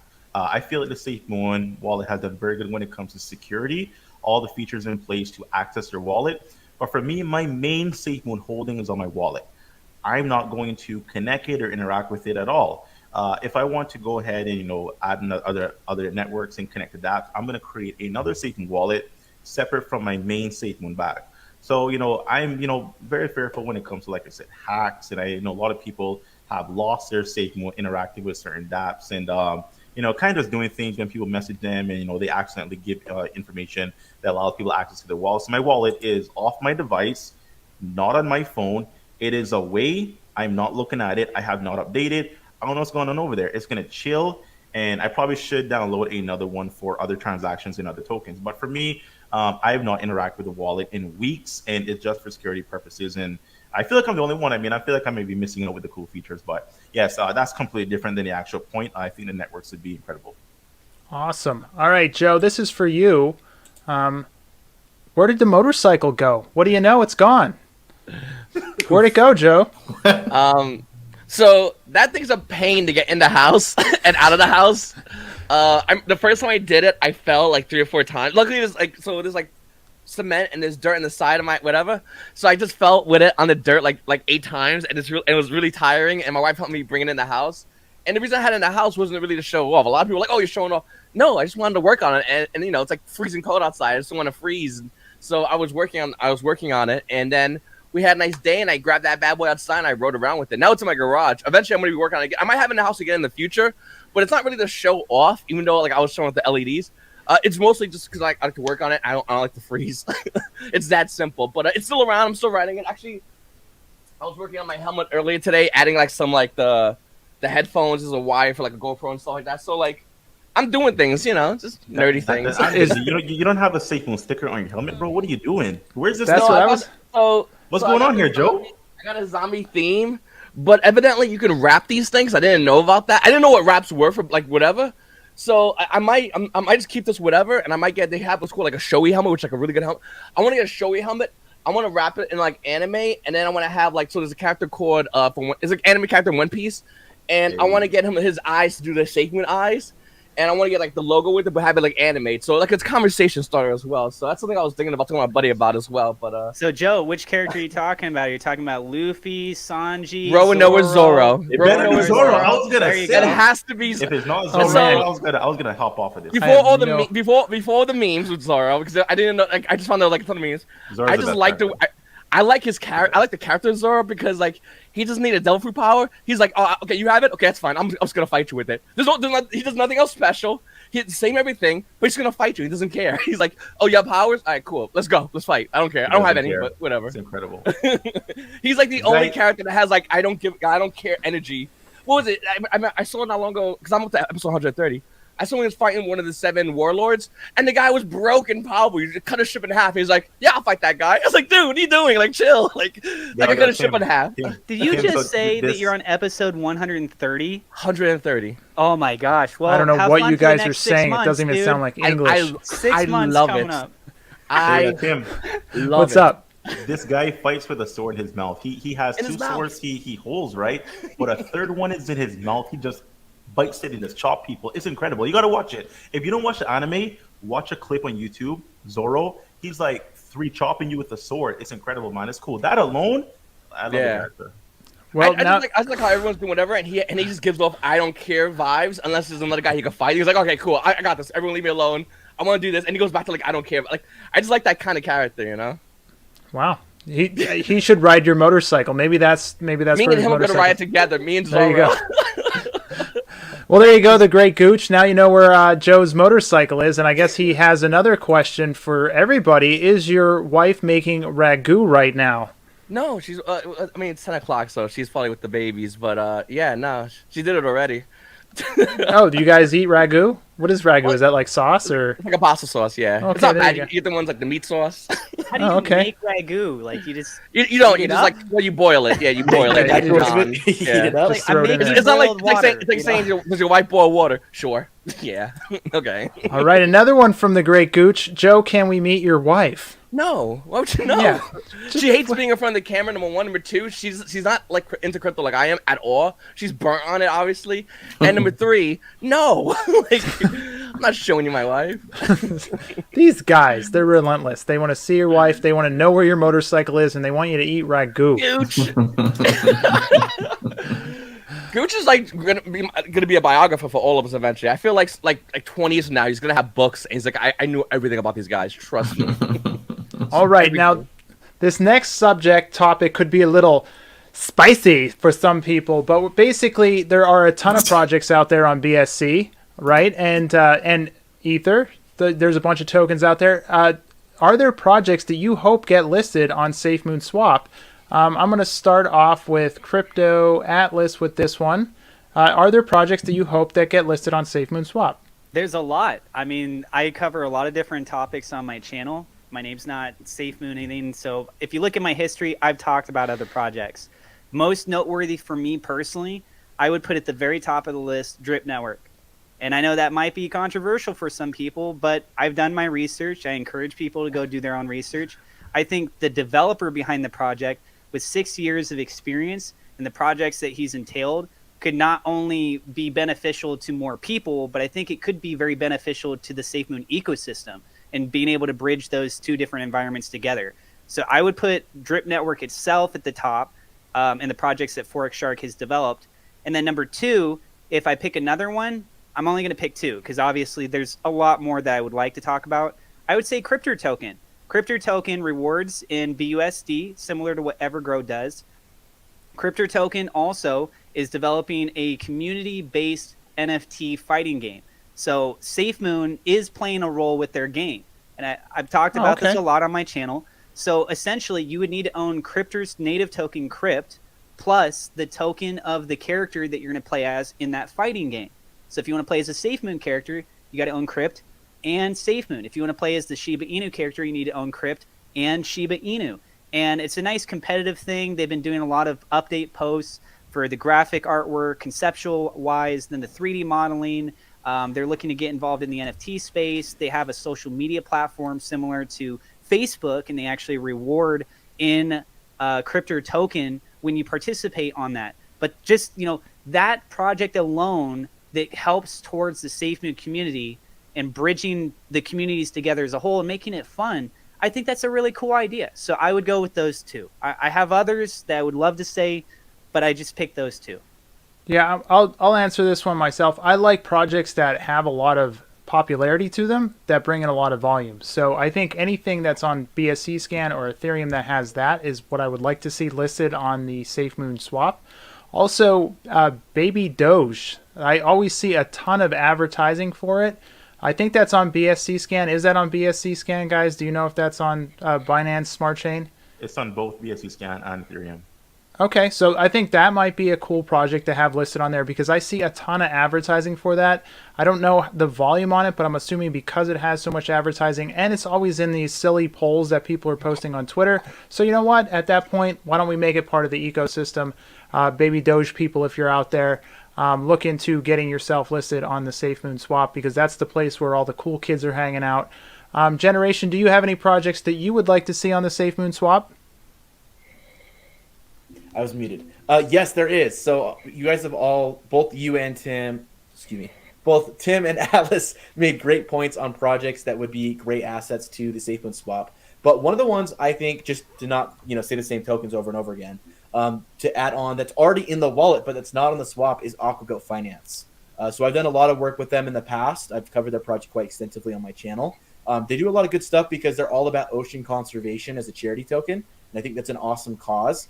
And so they're already listed as in the wallet. They were there with the initial launch of the wallet. So I'd love to see them added on as also a token to be swapped on their swap as well. So that's a token that's already been vetted by the team that's already on the wallet. So I'd love to see them take that next step and be added on to the swap. Awesome. I actually like AquaGoat as well. I think that would make it a great addition to the swap by Safemoon. RJ, are there any projects out there that you would like to see listed on swap? Anything that you think would be exciting to and would drive up the volume for the swap itself? Yeah, I would love to see, not on the BSC side, but on the Ethereum side, I would love to see Strong in that swap feature. Because if anyone knows anything about Strong, I've released some videos on it. It is on the Ethereum network. And if you want to get Strong, right now you have to purchase Ethereum and then go to their Uniswap and then swap it and pay, like, depending on Gwei, $70 to $80 just to swap it for Strong if you're at a peak time in the Ethereum gas fees. So it's ridiculous. So a cheaper way to do it right now is to go through KuCoin. KuCoin, actually, you can purchase Strong straight up, and then you'll just pay I think it's like a $40 or $50 fee to transfer it to your MetaMask wallet or whatever wallet you use. So if SafeMoon can put Strong on the Ethereum side of things, on their SafeMoon swap, on their DEX, and I can trade it, I think that would be fire for sure. Yeah, I heard of that project before. It seems to be pretty popular. I think that would probably be a pretty popular one for them. How about you, Mean Boy? Mean Boy. I just called you Mean Boy. Yeah, Moon Boy. Moon boy. Are there any projects that you would like to see listed on the Swap by SafeMoon on either side, or even on a network that they haven't yet added to the SafeMoon wallet? Because right now we want them to add more networks rather than just Ethereum and Binance Smart Chain. It would be cool if they added an Avalanche or Algorand or something to that nature. Is there anything that you would like to see them add to the Swap by SafeMoon? I'm ready to see the comments in the chat about Mean Boy, so let's get that. All right, Mean Boy. Going with the Mean Boy. I see a couple people already saying that M content. Now, I love this project. It is essentially wanting to be the Hollywood of crypto. They've come up with 2 crypto documentaries. One was about El Salvador when they actually first made Bitcoin legal tender. It's a full-fledged documentary, very professional. A lot of people they interviewed and a lot of people that they went into when it comes to getting opinions. They're coming out with another documentary where they interview people like BitBoy and a couple of people for that specific documentary that goes a little deeper into crypto and bull run. So they are a Hollywood production type of company that's focusing on documentary style, which I think, Tim, you can actually probably appreciate that a little bit. CEO's docs. He was actually a keynote speaker for some crypto event in Dubai last year, and he gave the whole entire rundown of what M content content was, how it came about, what the future of the token wants to be, and like I say, they want to bring documentary style creation to the blockchain, and they want to figure out a way how they can actually fund other projects by assisting with funding through, I guess, their treasury or whatever they're trying to build. So it's a platform to where, let's say if someone wants to have the movie created and, Netflix and all these other companies are saying no to them, they're going to go to M Content. They'll bring the funding, they will help the production, and they'll essentially bring that movie idea or the documentary idea to the market. Absolutely incredible. I love movies. I love documentaries. I love TV shows. This is the first crypto I've seen that has that idea, that concept. And we know when cryptos are the first in a specific sector, that one tends to be the leader in that sector. Ethereum with smart contracts, Bitcoin with store value, Dogecoin with the meme coins, M content for me, if that get listed on SafeMoon for one, great project, Doc's team, incredible use case, actually helping smaller smaller people who actually can get funding from these bigger productions in Hollywood, which is actually great when it comes to giving people their vision, so they can actually, produce whatever the movie piece they, want. I just think it's overall incredible what they're trying to do there. So I love M content, and I feel that would just be a great one when it comes to a cool partnership and a cool listing. How about you, SafeMoon Joe? Are there any projects you hope get listed on Swap by SafeMoon? I mean, I see some people are asking for Bitcoin, some people are asking for Doge. Are they not on there yet? I didn't even check. I don't even think they're on there, are they? No, they're on an unsupported network. Oh, okay, that's right. So are there any projects or networks that you want to see listed on Swap by SafeMoon? Saitama was one I've been talking about for a while. I like the team. I've been following them, just looking into what they're doing. Nothing too crazy, just trying to understand where they're going. They had their own version of like what we went through with Safemoon, where it had crazy high, and then they had some controversy, recent FUD, stuff like that. So I feel like what we went through with here on on BSC, they went through on ERC because they're Ethereum. They're on Ethereum. With the products, they said that was going to come out, and then it didn't come out, it got delayed. So I look at the time and I go, what's happening to them has happened to us. It's just they're on a different like alternate universe, but that's basically what it is, as far as that. So I would love to see Tama with Safemoon and together because they have their own. I believe it's called Side of Mass. I'm not sure it's fully out. Yeah, I know they had some issues with that, but it'd be great to see Safemoon on that, and then Safemoon on the Safemoon wallet because it'd be a cool partnership. We all have our own thing, but we're still united together, and I love to see that. Of course, Drip. I'm gonna say it. I know, people are gonna get mad. They're gonna go talk smack. They're gonna go to the little corners and be little haters. But I like Drip. I think Drip's great, and whether or not people see it today or see whatever, the fact that let's make it known because maybe it eventually gets on Safemoon Swap. It's gonna be really hard to fudge something on Safemoon Swap. That's what I'm going to say. And if Drip was to get on Safemoon Swap, I think Forex Shark, if he was to talk with some of the Safemoon Dev, Safemoon Hound, or the recent hires, I think it'd be great to see that kind of duality between them and see what each one can bring to the table. Because I think Forex and I think Safemoon Hound, John, I forgot the name of the guy who just the guy who recently got it, but I would love to see them all sit down and talk because these are legit guys that are working on changing things and growing, and they each have a way to evolve the crypto community in their own way. So why not get two innovators together and see what could be done? So I would love to see that happen. Once again, those are my two big ones. It's like Hitama and Drip, so those are ones I'm really excited about. But you guys said a lot of great ones. It's funny, someone mentioned M Content to me today. They said, hey man, check it out. And then maybe like 3 or 4. I was like, I used to go, yeah, I'll check it out and I'll try to. But I'm always looking at some other stuff. And then a couple of days ago, someone also said, hey, check out M Content. And a little while ago, maybe a couple of hours ago, they go, hey, have you checked it out yet?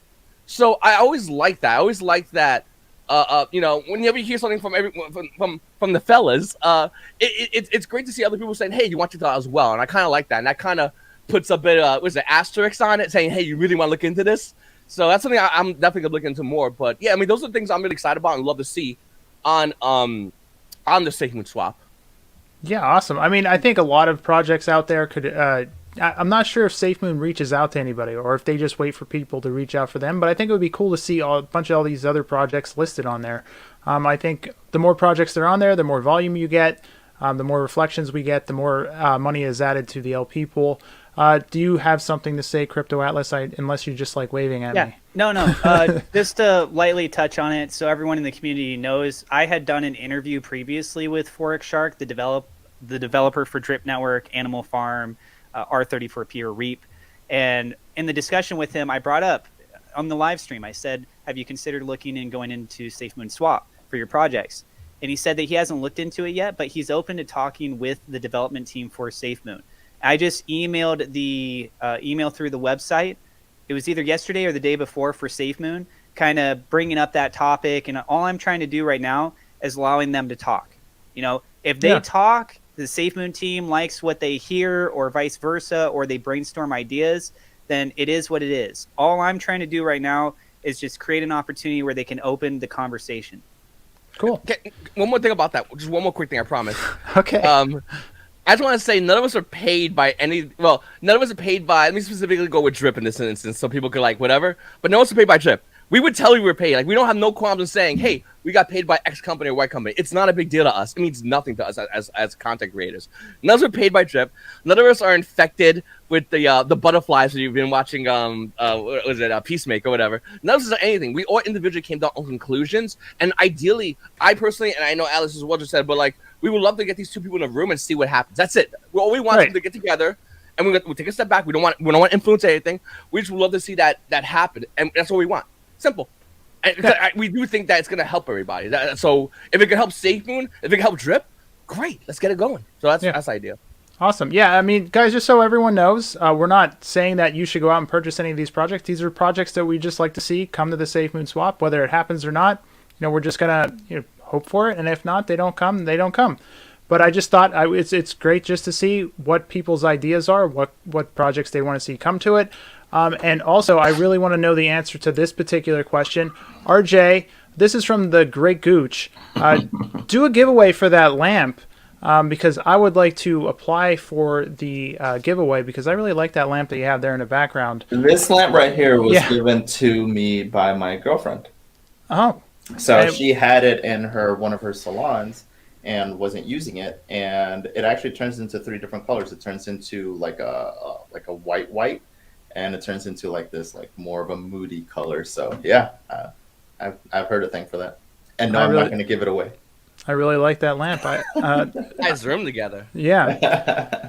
Well, thank you, Great Gooch, for that. And the Great Gooch has yet another one. I would actually want to, before I pull this up, I want to say that I want to see this myself. So, Joe, No. could you do a ninja kick for us? I mean, that would be. Wait, I'm a 38-year-old dad bod. I'm not trying to get laid out for 2 weeks because you want to see a dad bod dude throw a kick in the air. He doesn't want to displace his hip, guys. I don't think he's going to do it. It was a great suggestion, but he does not want to hurt himself. Fat. We got this from Crypto DeFi Channel for a $20 donation. Thank you guys so much. Thanks for the Hey. content. That is fire right there. Now we're going to move on to the next thing, and I'm going to give this to Generation Crypto because he is the insurance man of the hour. Yeah.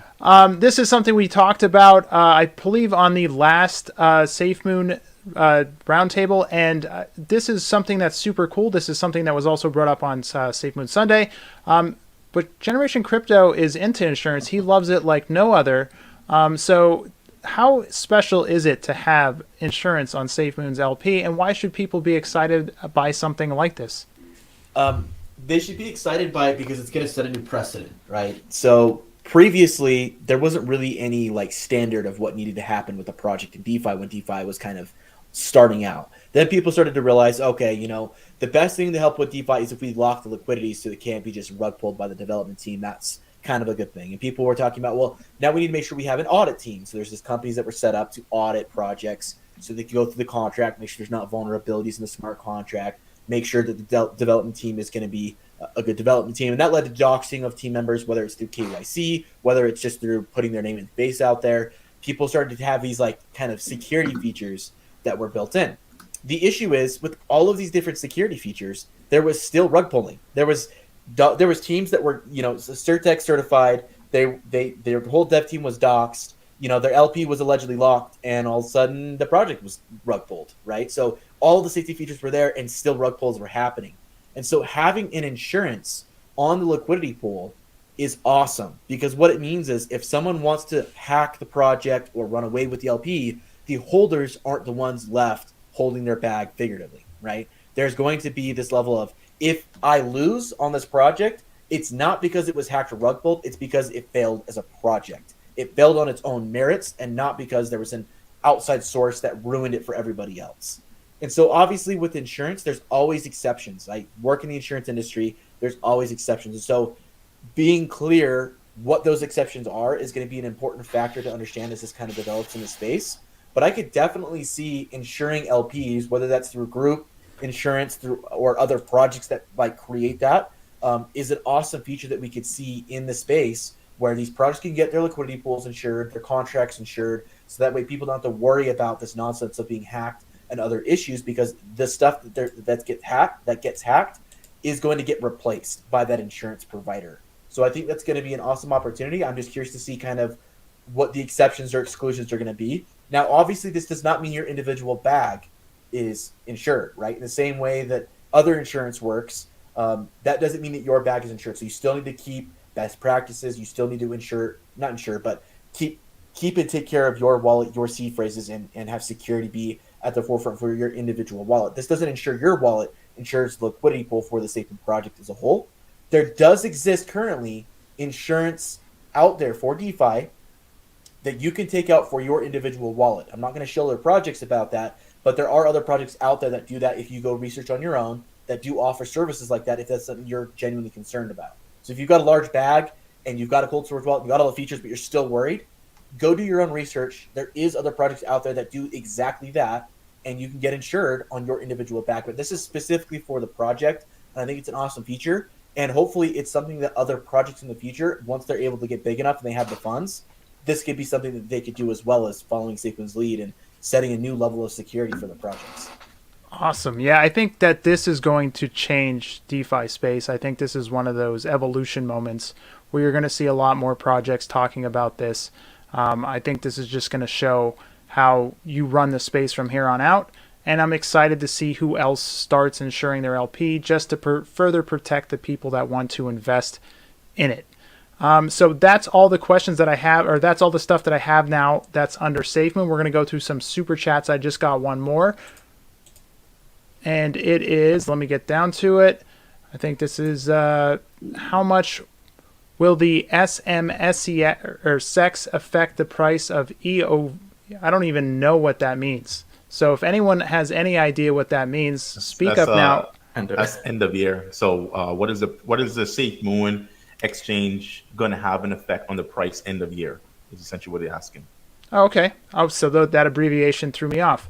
Who wants to take this? Raise your hand and I'll call on you. All right, fine. Atlas, there you go. All right. Well, I've talked about this in the past. I am personally very excited for the Safemoon exchange because I think that's going to add the most credibility out of these things to the general community. If you get the exchange out and it shows that it's secure, that they have operating functions, that's more value play, like the reflections, the tokenomics, if you can bring that across the board outside of just Safemoon, there's a big incentive driver there for a lot of people that are using other exchanges to want to go move over their assets to this one, right? Like, why would you want to keep your assets on, I'll just use an example. Let's say Kraken. You want to keep your Bitcoin over there. Well, that's fine, but it's not doing anything, right? But if there's volume activity that's happening on the Safemoon exchange and they do go through with what they hinted at before, right? Things can change. I'm not trying to put pressure on the Safemoon team, but they had talked about this in the past. Imagine if other people were trading Bitcoin on the Safemoon exchange and you just happen to own it in your wallet on the Safemoon exchange. And there were reflections that were native to that own token. So now you're seeing your amount of Bitcoin technically go up because of the percentage of ownership that you have in comparison to the other wallet holders of that asset on the Safemoon exchange. So that in itself would mean that people that aren't even necessarily supporters of Safemoon are wanting to use Safemoon's products and services because of all the other rewards that they receive. So just lightly to touch on this, when we talk about the card earlier, one of the things that I was wanting to try and pitch out there was that I would love to see it to where when you go to pay with your Safemoon card, that you can use any of the cryptos, which is what they've kind of talked about. But imagine if the kickback rewards on every purchase, you got a little bit back in that same native crypto and also in Safemoon. So what that would mean is that people that are not necessarily prone to wanting to show support for Safemoon, they're still getting it as a secondary reward. But the thing that they're really interested in, they have something that's coming back on them from that. And now that they have some Safemoon on the side, let's be real. You see the Safemoon price kind of going up. You're happy that you have that there, and maybe you're more inclined to want to engage with it. The Safemoon exchange itself, though, big question is, when does it launch? Because its effect on the price, if it comes out in December of this year, it's not going to have that much of a price change, right?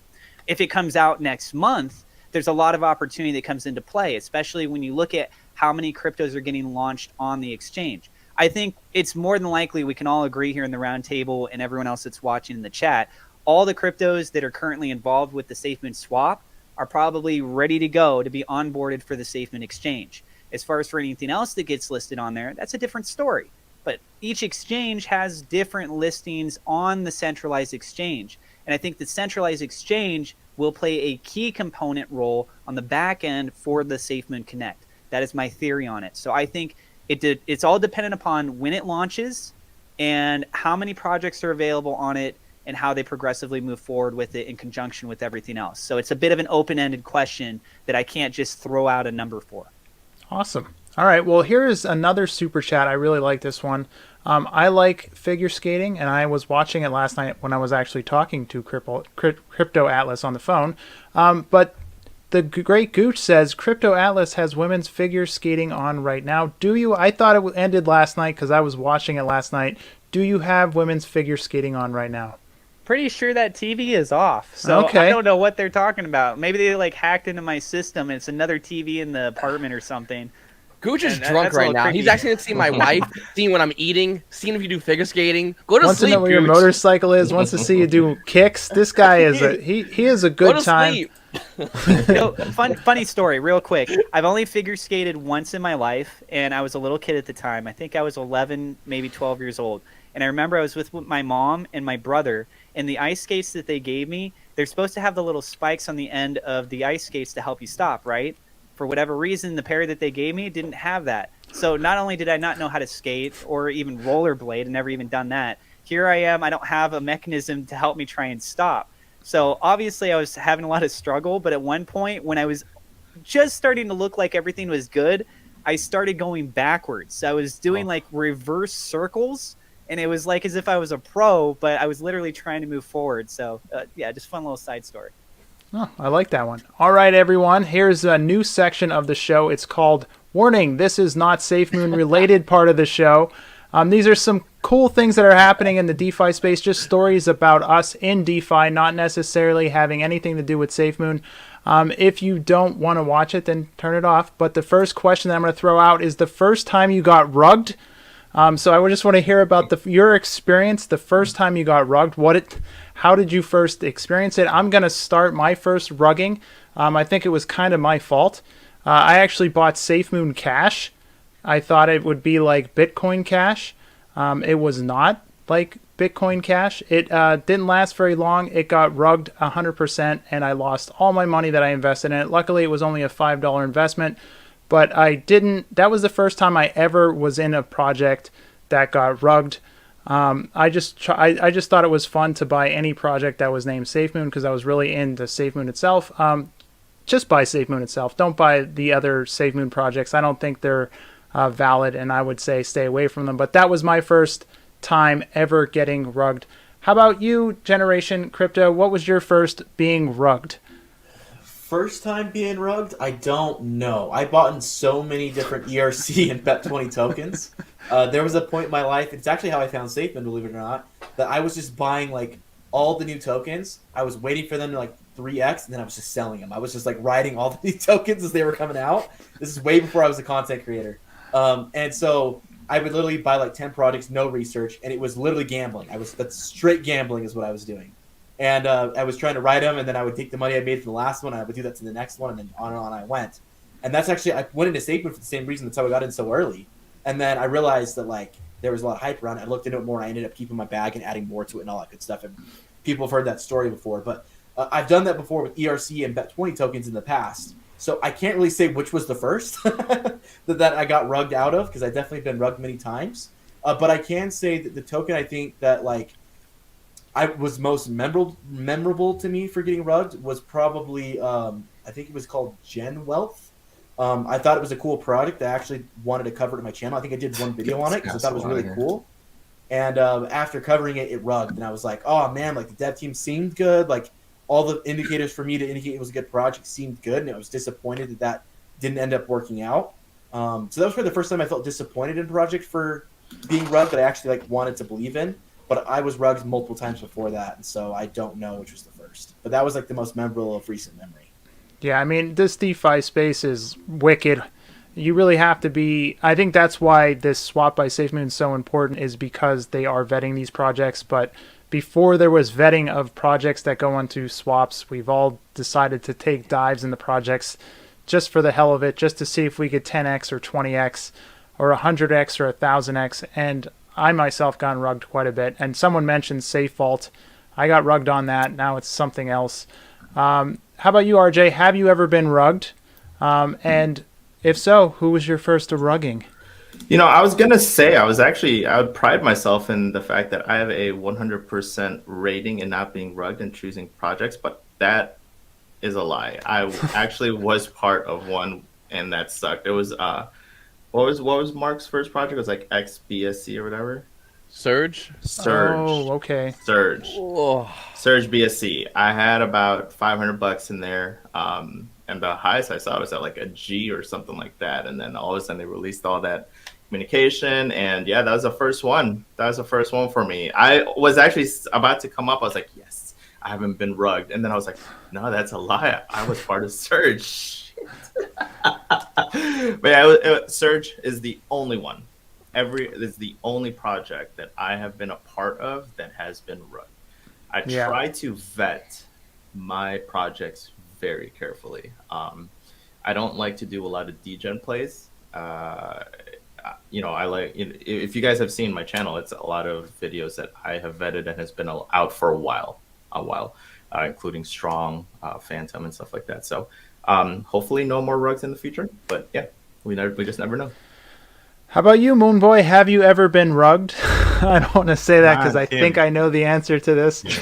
well.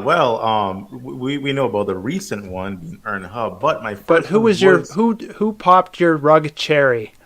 Safemoon Cash.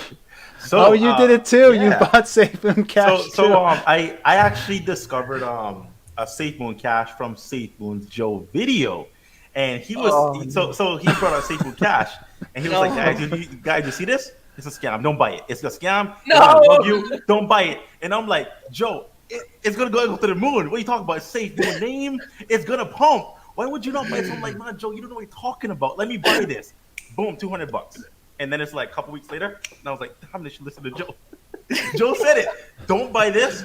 It's a scam. Never buy anything that's not Safemoon. I'm like, Joe, I'm going to buy that because go to the moon. I want Lambos. Yeah.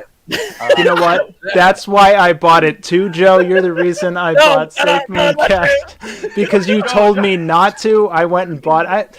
On all honesty, I bought $3 worth, so it wasn't like I lost a ton of money on it. But yeah, that was my first rug project. I feel like this is like when a I dad tells you not to buy something, but the kid does it anyway just because the dad said no. It's human nature. Don't push that button. No, I'm gonna push that button. Joe did a very good video saying not to, and in my head I was like, do it, and I just did it. But I have a really quick, small story about it. So it's something about something else. So a couple of my friends jumped in this token called Space Viking or something. Is it something Viking? So they launched a token. Hour after launch, they were in Telegram hyping it up. Guys, we're pumping. We're going to Valhalla, and there's a bunch of Indians, right, saying Valhalla. So it's actually a very funny accent. I didn't buy it, but I was actually listening what's going on. And then they were just like building up to this big climax. Guys, ready for Valhalla? Valhalla? Boom, rug. And then they deleted everything. Deleted Twitter, deleted Telegram. Everyone's funds were lost. And getting rug is not fun, but I thought that was because of the hype, it made me laugh, but it's not a funny situation. But I didn't buy that token. A lot of my friends lost out on that. And I'm not going to buy a token that's called, Viking something. So, yeah. All right, before we get to the next contestants on your first time of getting rugged, we're going to go to the Great Gooch. And the reason why his questions are so absurd is because he is just high as hell. So that is why, in case you guys were wondering why his questions were so absurd, he may have had too much the sticky icky, but he still came back with, the Great Gooch said, my wife gets rugged when we play Choo Choo on the Go to sleep, Gooch. All right, I'm done. This dude. What does that even mean? Okay. Crypto Atlas, when was your first rugging? So I've only had one rug pull that's been pulled on me, and what ended up happening was, Pancake Swap. The difference between it and Safemoon Swap is Safemoon is very picky about what projects that they get listed. But when you look at Pancake Swap and the Binance Smart Chain, tons of new projects get listed all the time. And so on the PooCoin.app website, I found out that they had this feature in there where you can go and look up all the new projects as they get launched in real time. And it gives you a disclaimer. It tells you that, like, hey, most of these projects are going to be scams. Really be careful what you invest into. And so I was playing around with it, and I'm like, well, I want to see if I can get in literally on the ground floor in a project. So that night, what ended up happening was I was looking at different names. One of them sounded like could potentially be a real project, and I wasn't seeing it 2-3 times, just showing up as another new contract, right?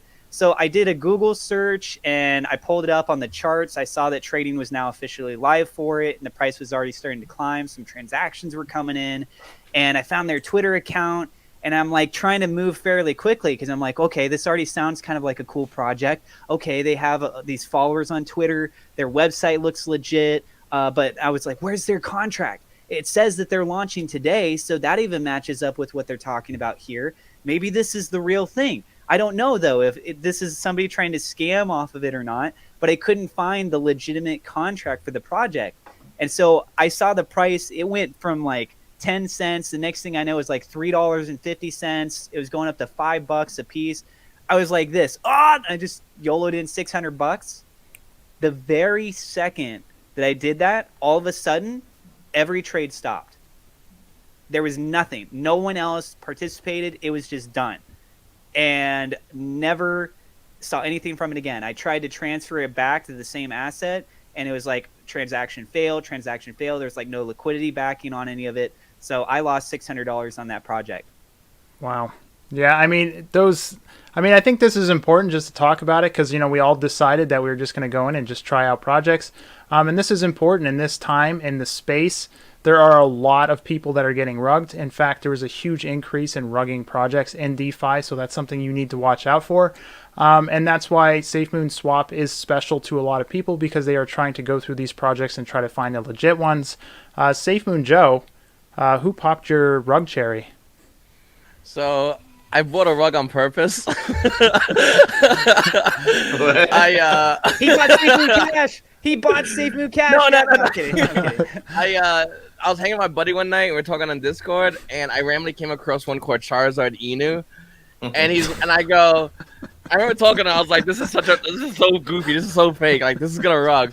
He's like, bro, buy it or you don't like Pokemon. And it was like 4 a.m. So I was like, bro, shut up. So I bought some. And then it got rugged, and I'm like, yeah, it did.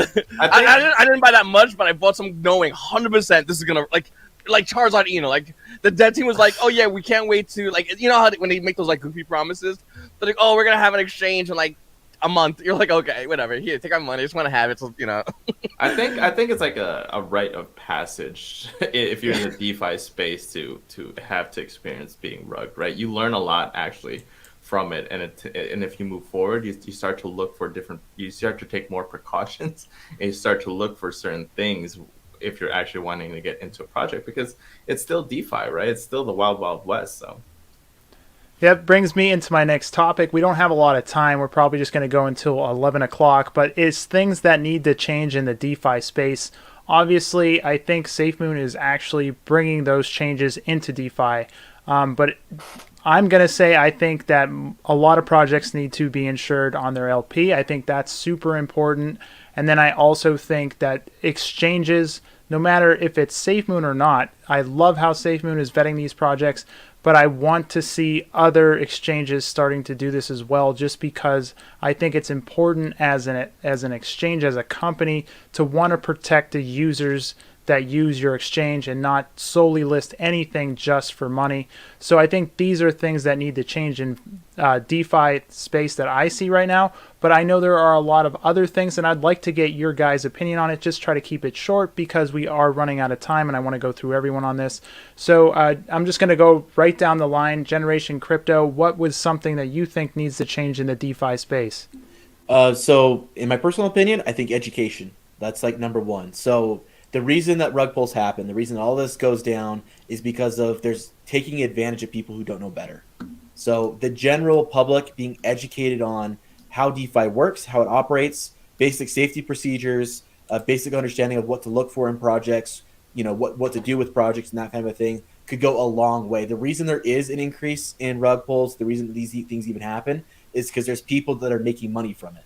So if everyone is educated on what a rug pull is, how it works, what to look for in a project, and how to do it, they would have no more market, and it would dramatically decline the amount of rug pulls that are happening because less and less people would be participating.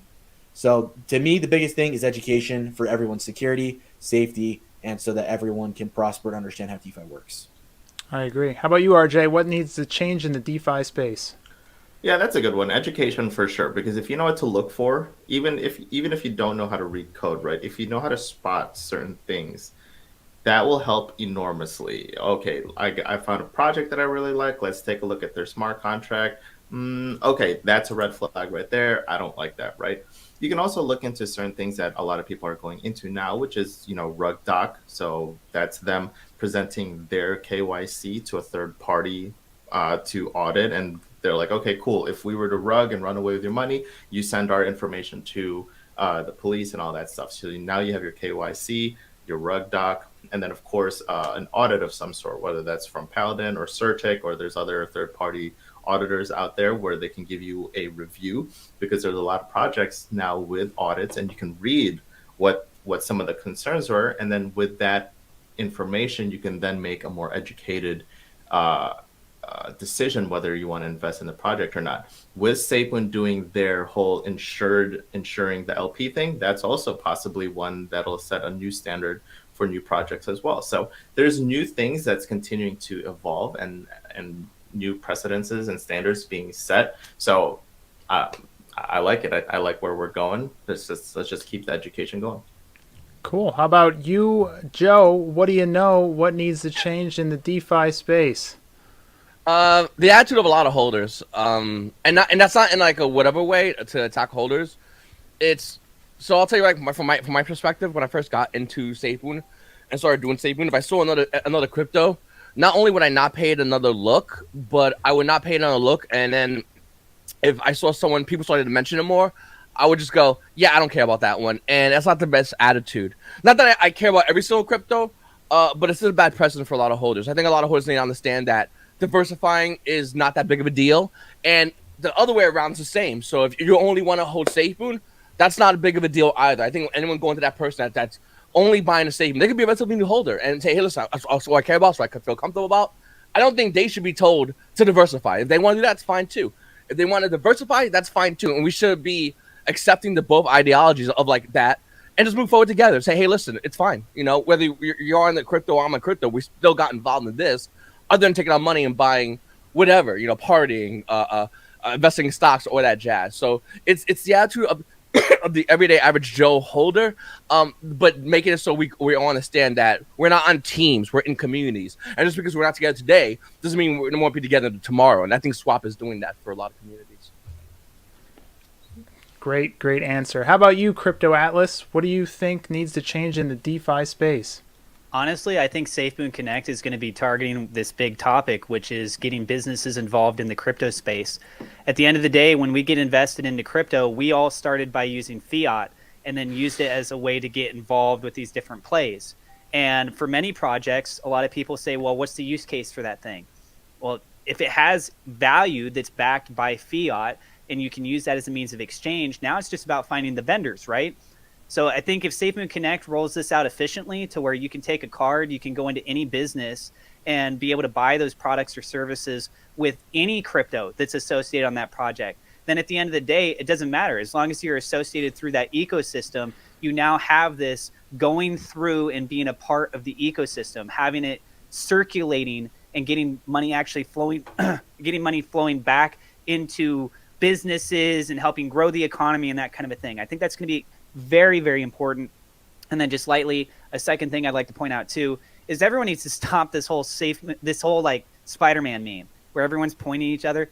Your project's a Ponzi scheme. No, yours is a Ponzi scheme. No, yours is a pyramid scheme.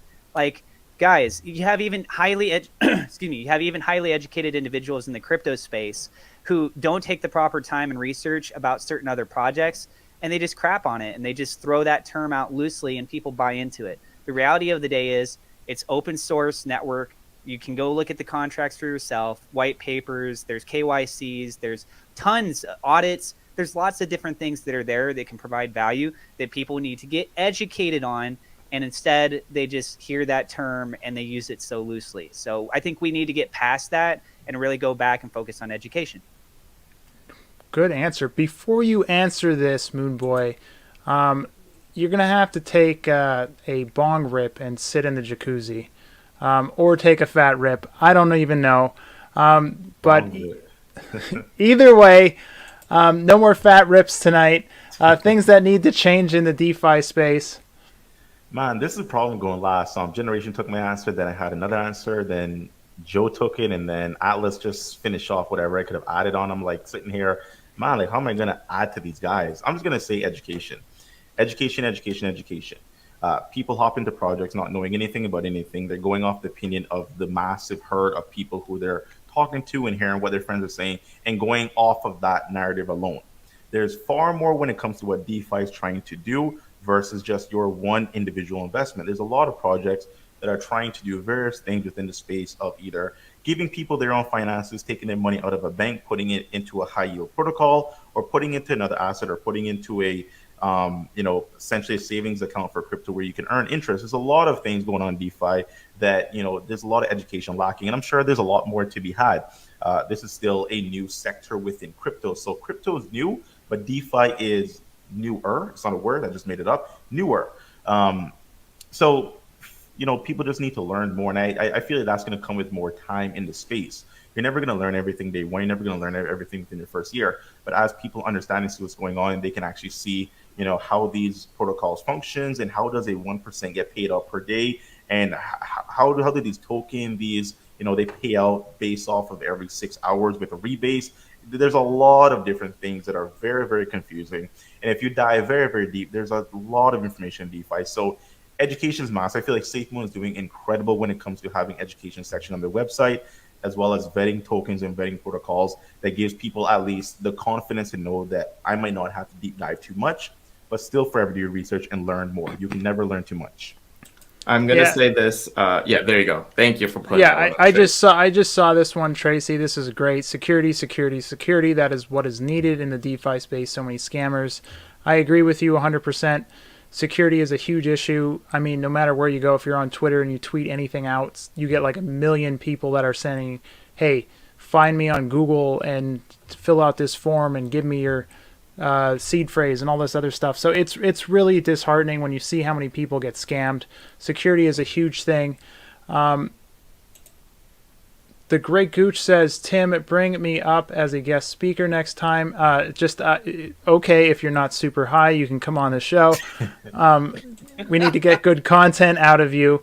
As long as Adam's here, anyone can be high. So we is will be high one day. Yeah, it is a little over 11, but I do want to answer this last part. If you were a troll, what would your name be and why? I haven't even thought about this yet. But I should have, because then it would sound super smart if it came out of my mouth. But since you went last, Moon Boy, now you get to go first. If you were a troll, what would your name be? Man, people are going to hate me. My name would be the Safemoon Dripper. I think that would be incredible. I would love to combine people's loves and people's hate and just meme all day. You hate this, you love it, let's put it together. What do you think now? The Safemoon Dripper, guys, let's see it. RJ, what would your troll name be? My troll name. So there's been a lot of my close friends like to take like the first part of my name and just replace it with something. So if I'm like with Brandy, I'm Bay J, right? If I'm hungry, I'm Hangry J. So mine would just be Troll J, straight up. All right, that's a good one. How about you, Safemoon Joe? Now you're an evil troll. What would you be? Who would you be, and why would you be that? I got two of them. It's either Safe Cash Joe.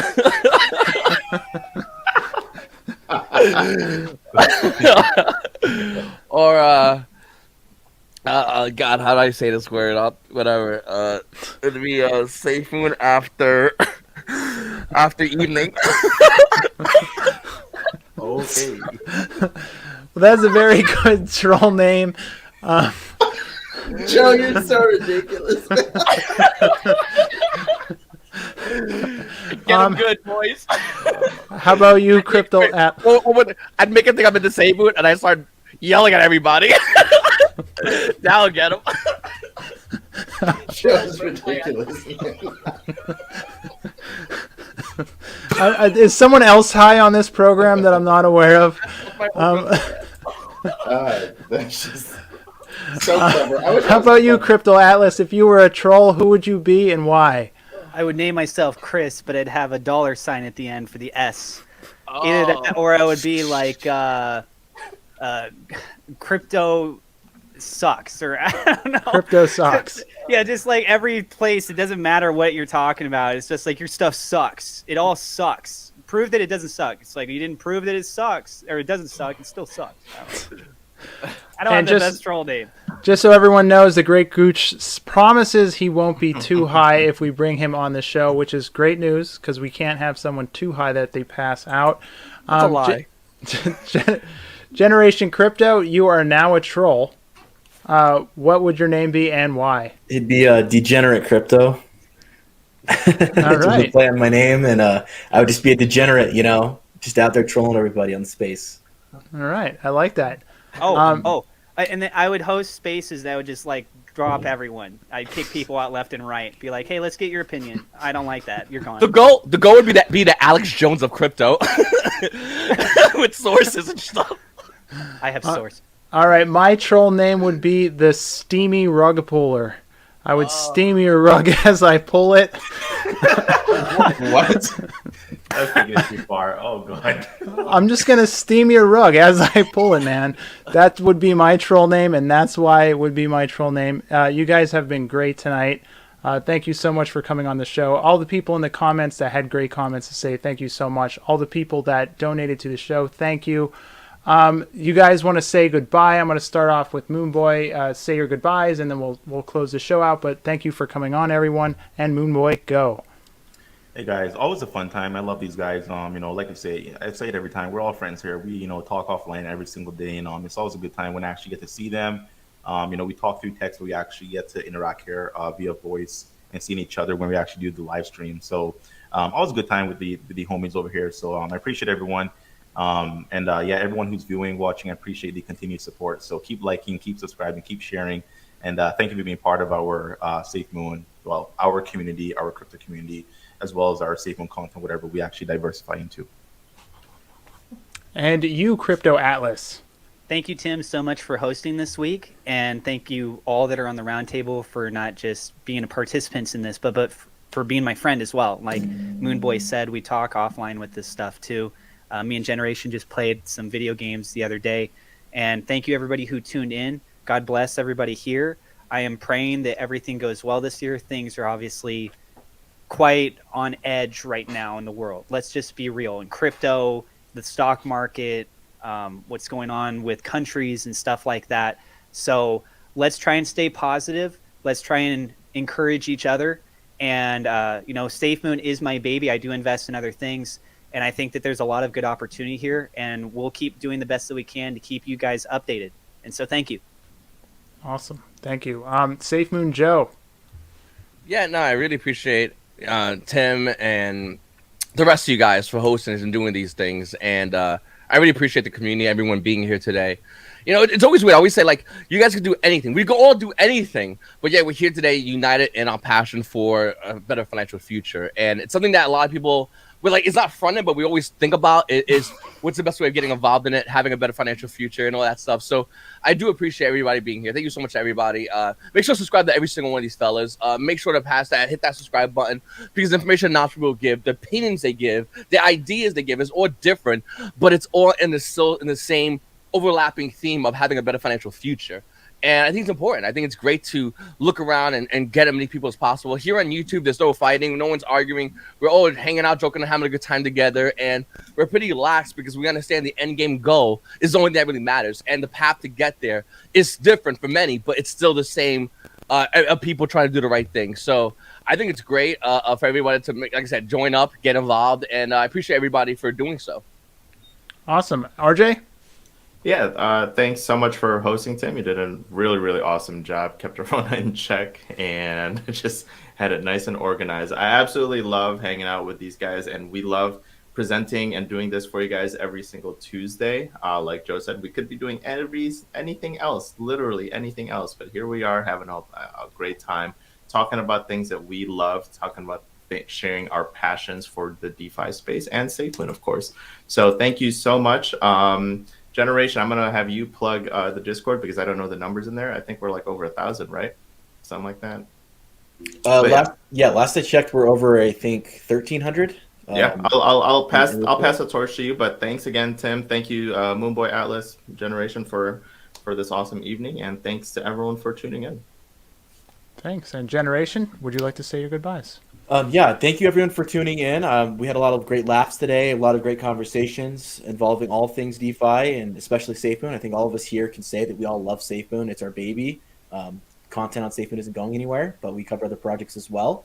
And we love every single one of you guys that come in and participate with all of us, that support us. None of us would be here on a live stream like this if it wasn't for the audience tuning in, right? Otherwise, we'd be just talking to ourselves. So thank you all for tuning in, listening in, and supporting us with your views, with your time, which is very valuable. and with the few of you who also supply us monetarily with your memberships and all the other contributions you guys give through the super chats and everything else. So I really appreciate every single one of you, and I'm very humbled to be on this panel with these amazing gentlemen, as well as to be listened to by the amazing community in all of DeFi.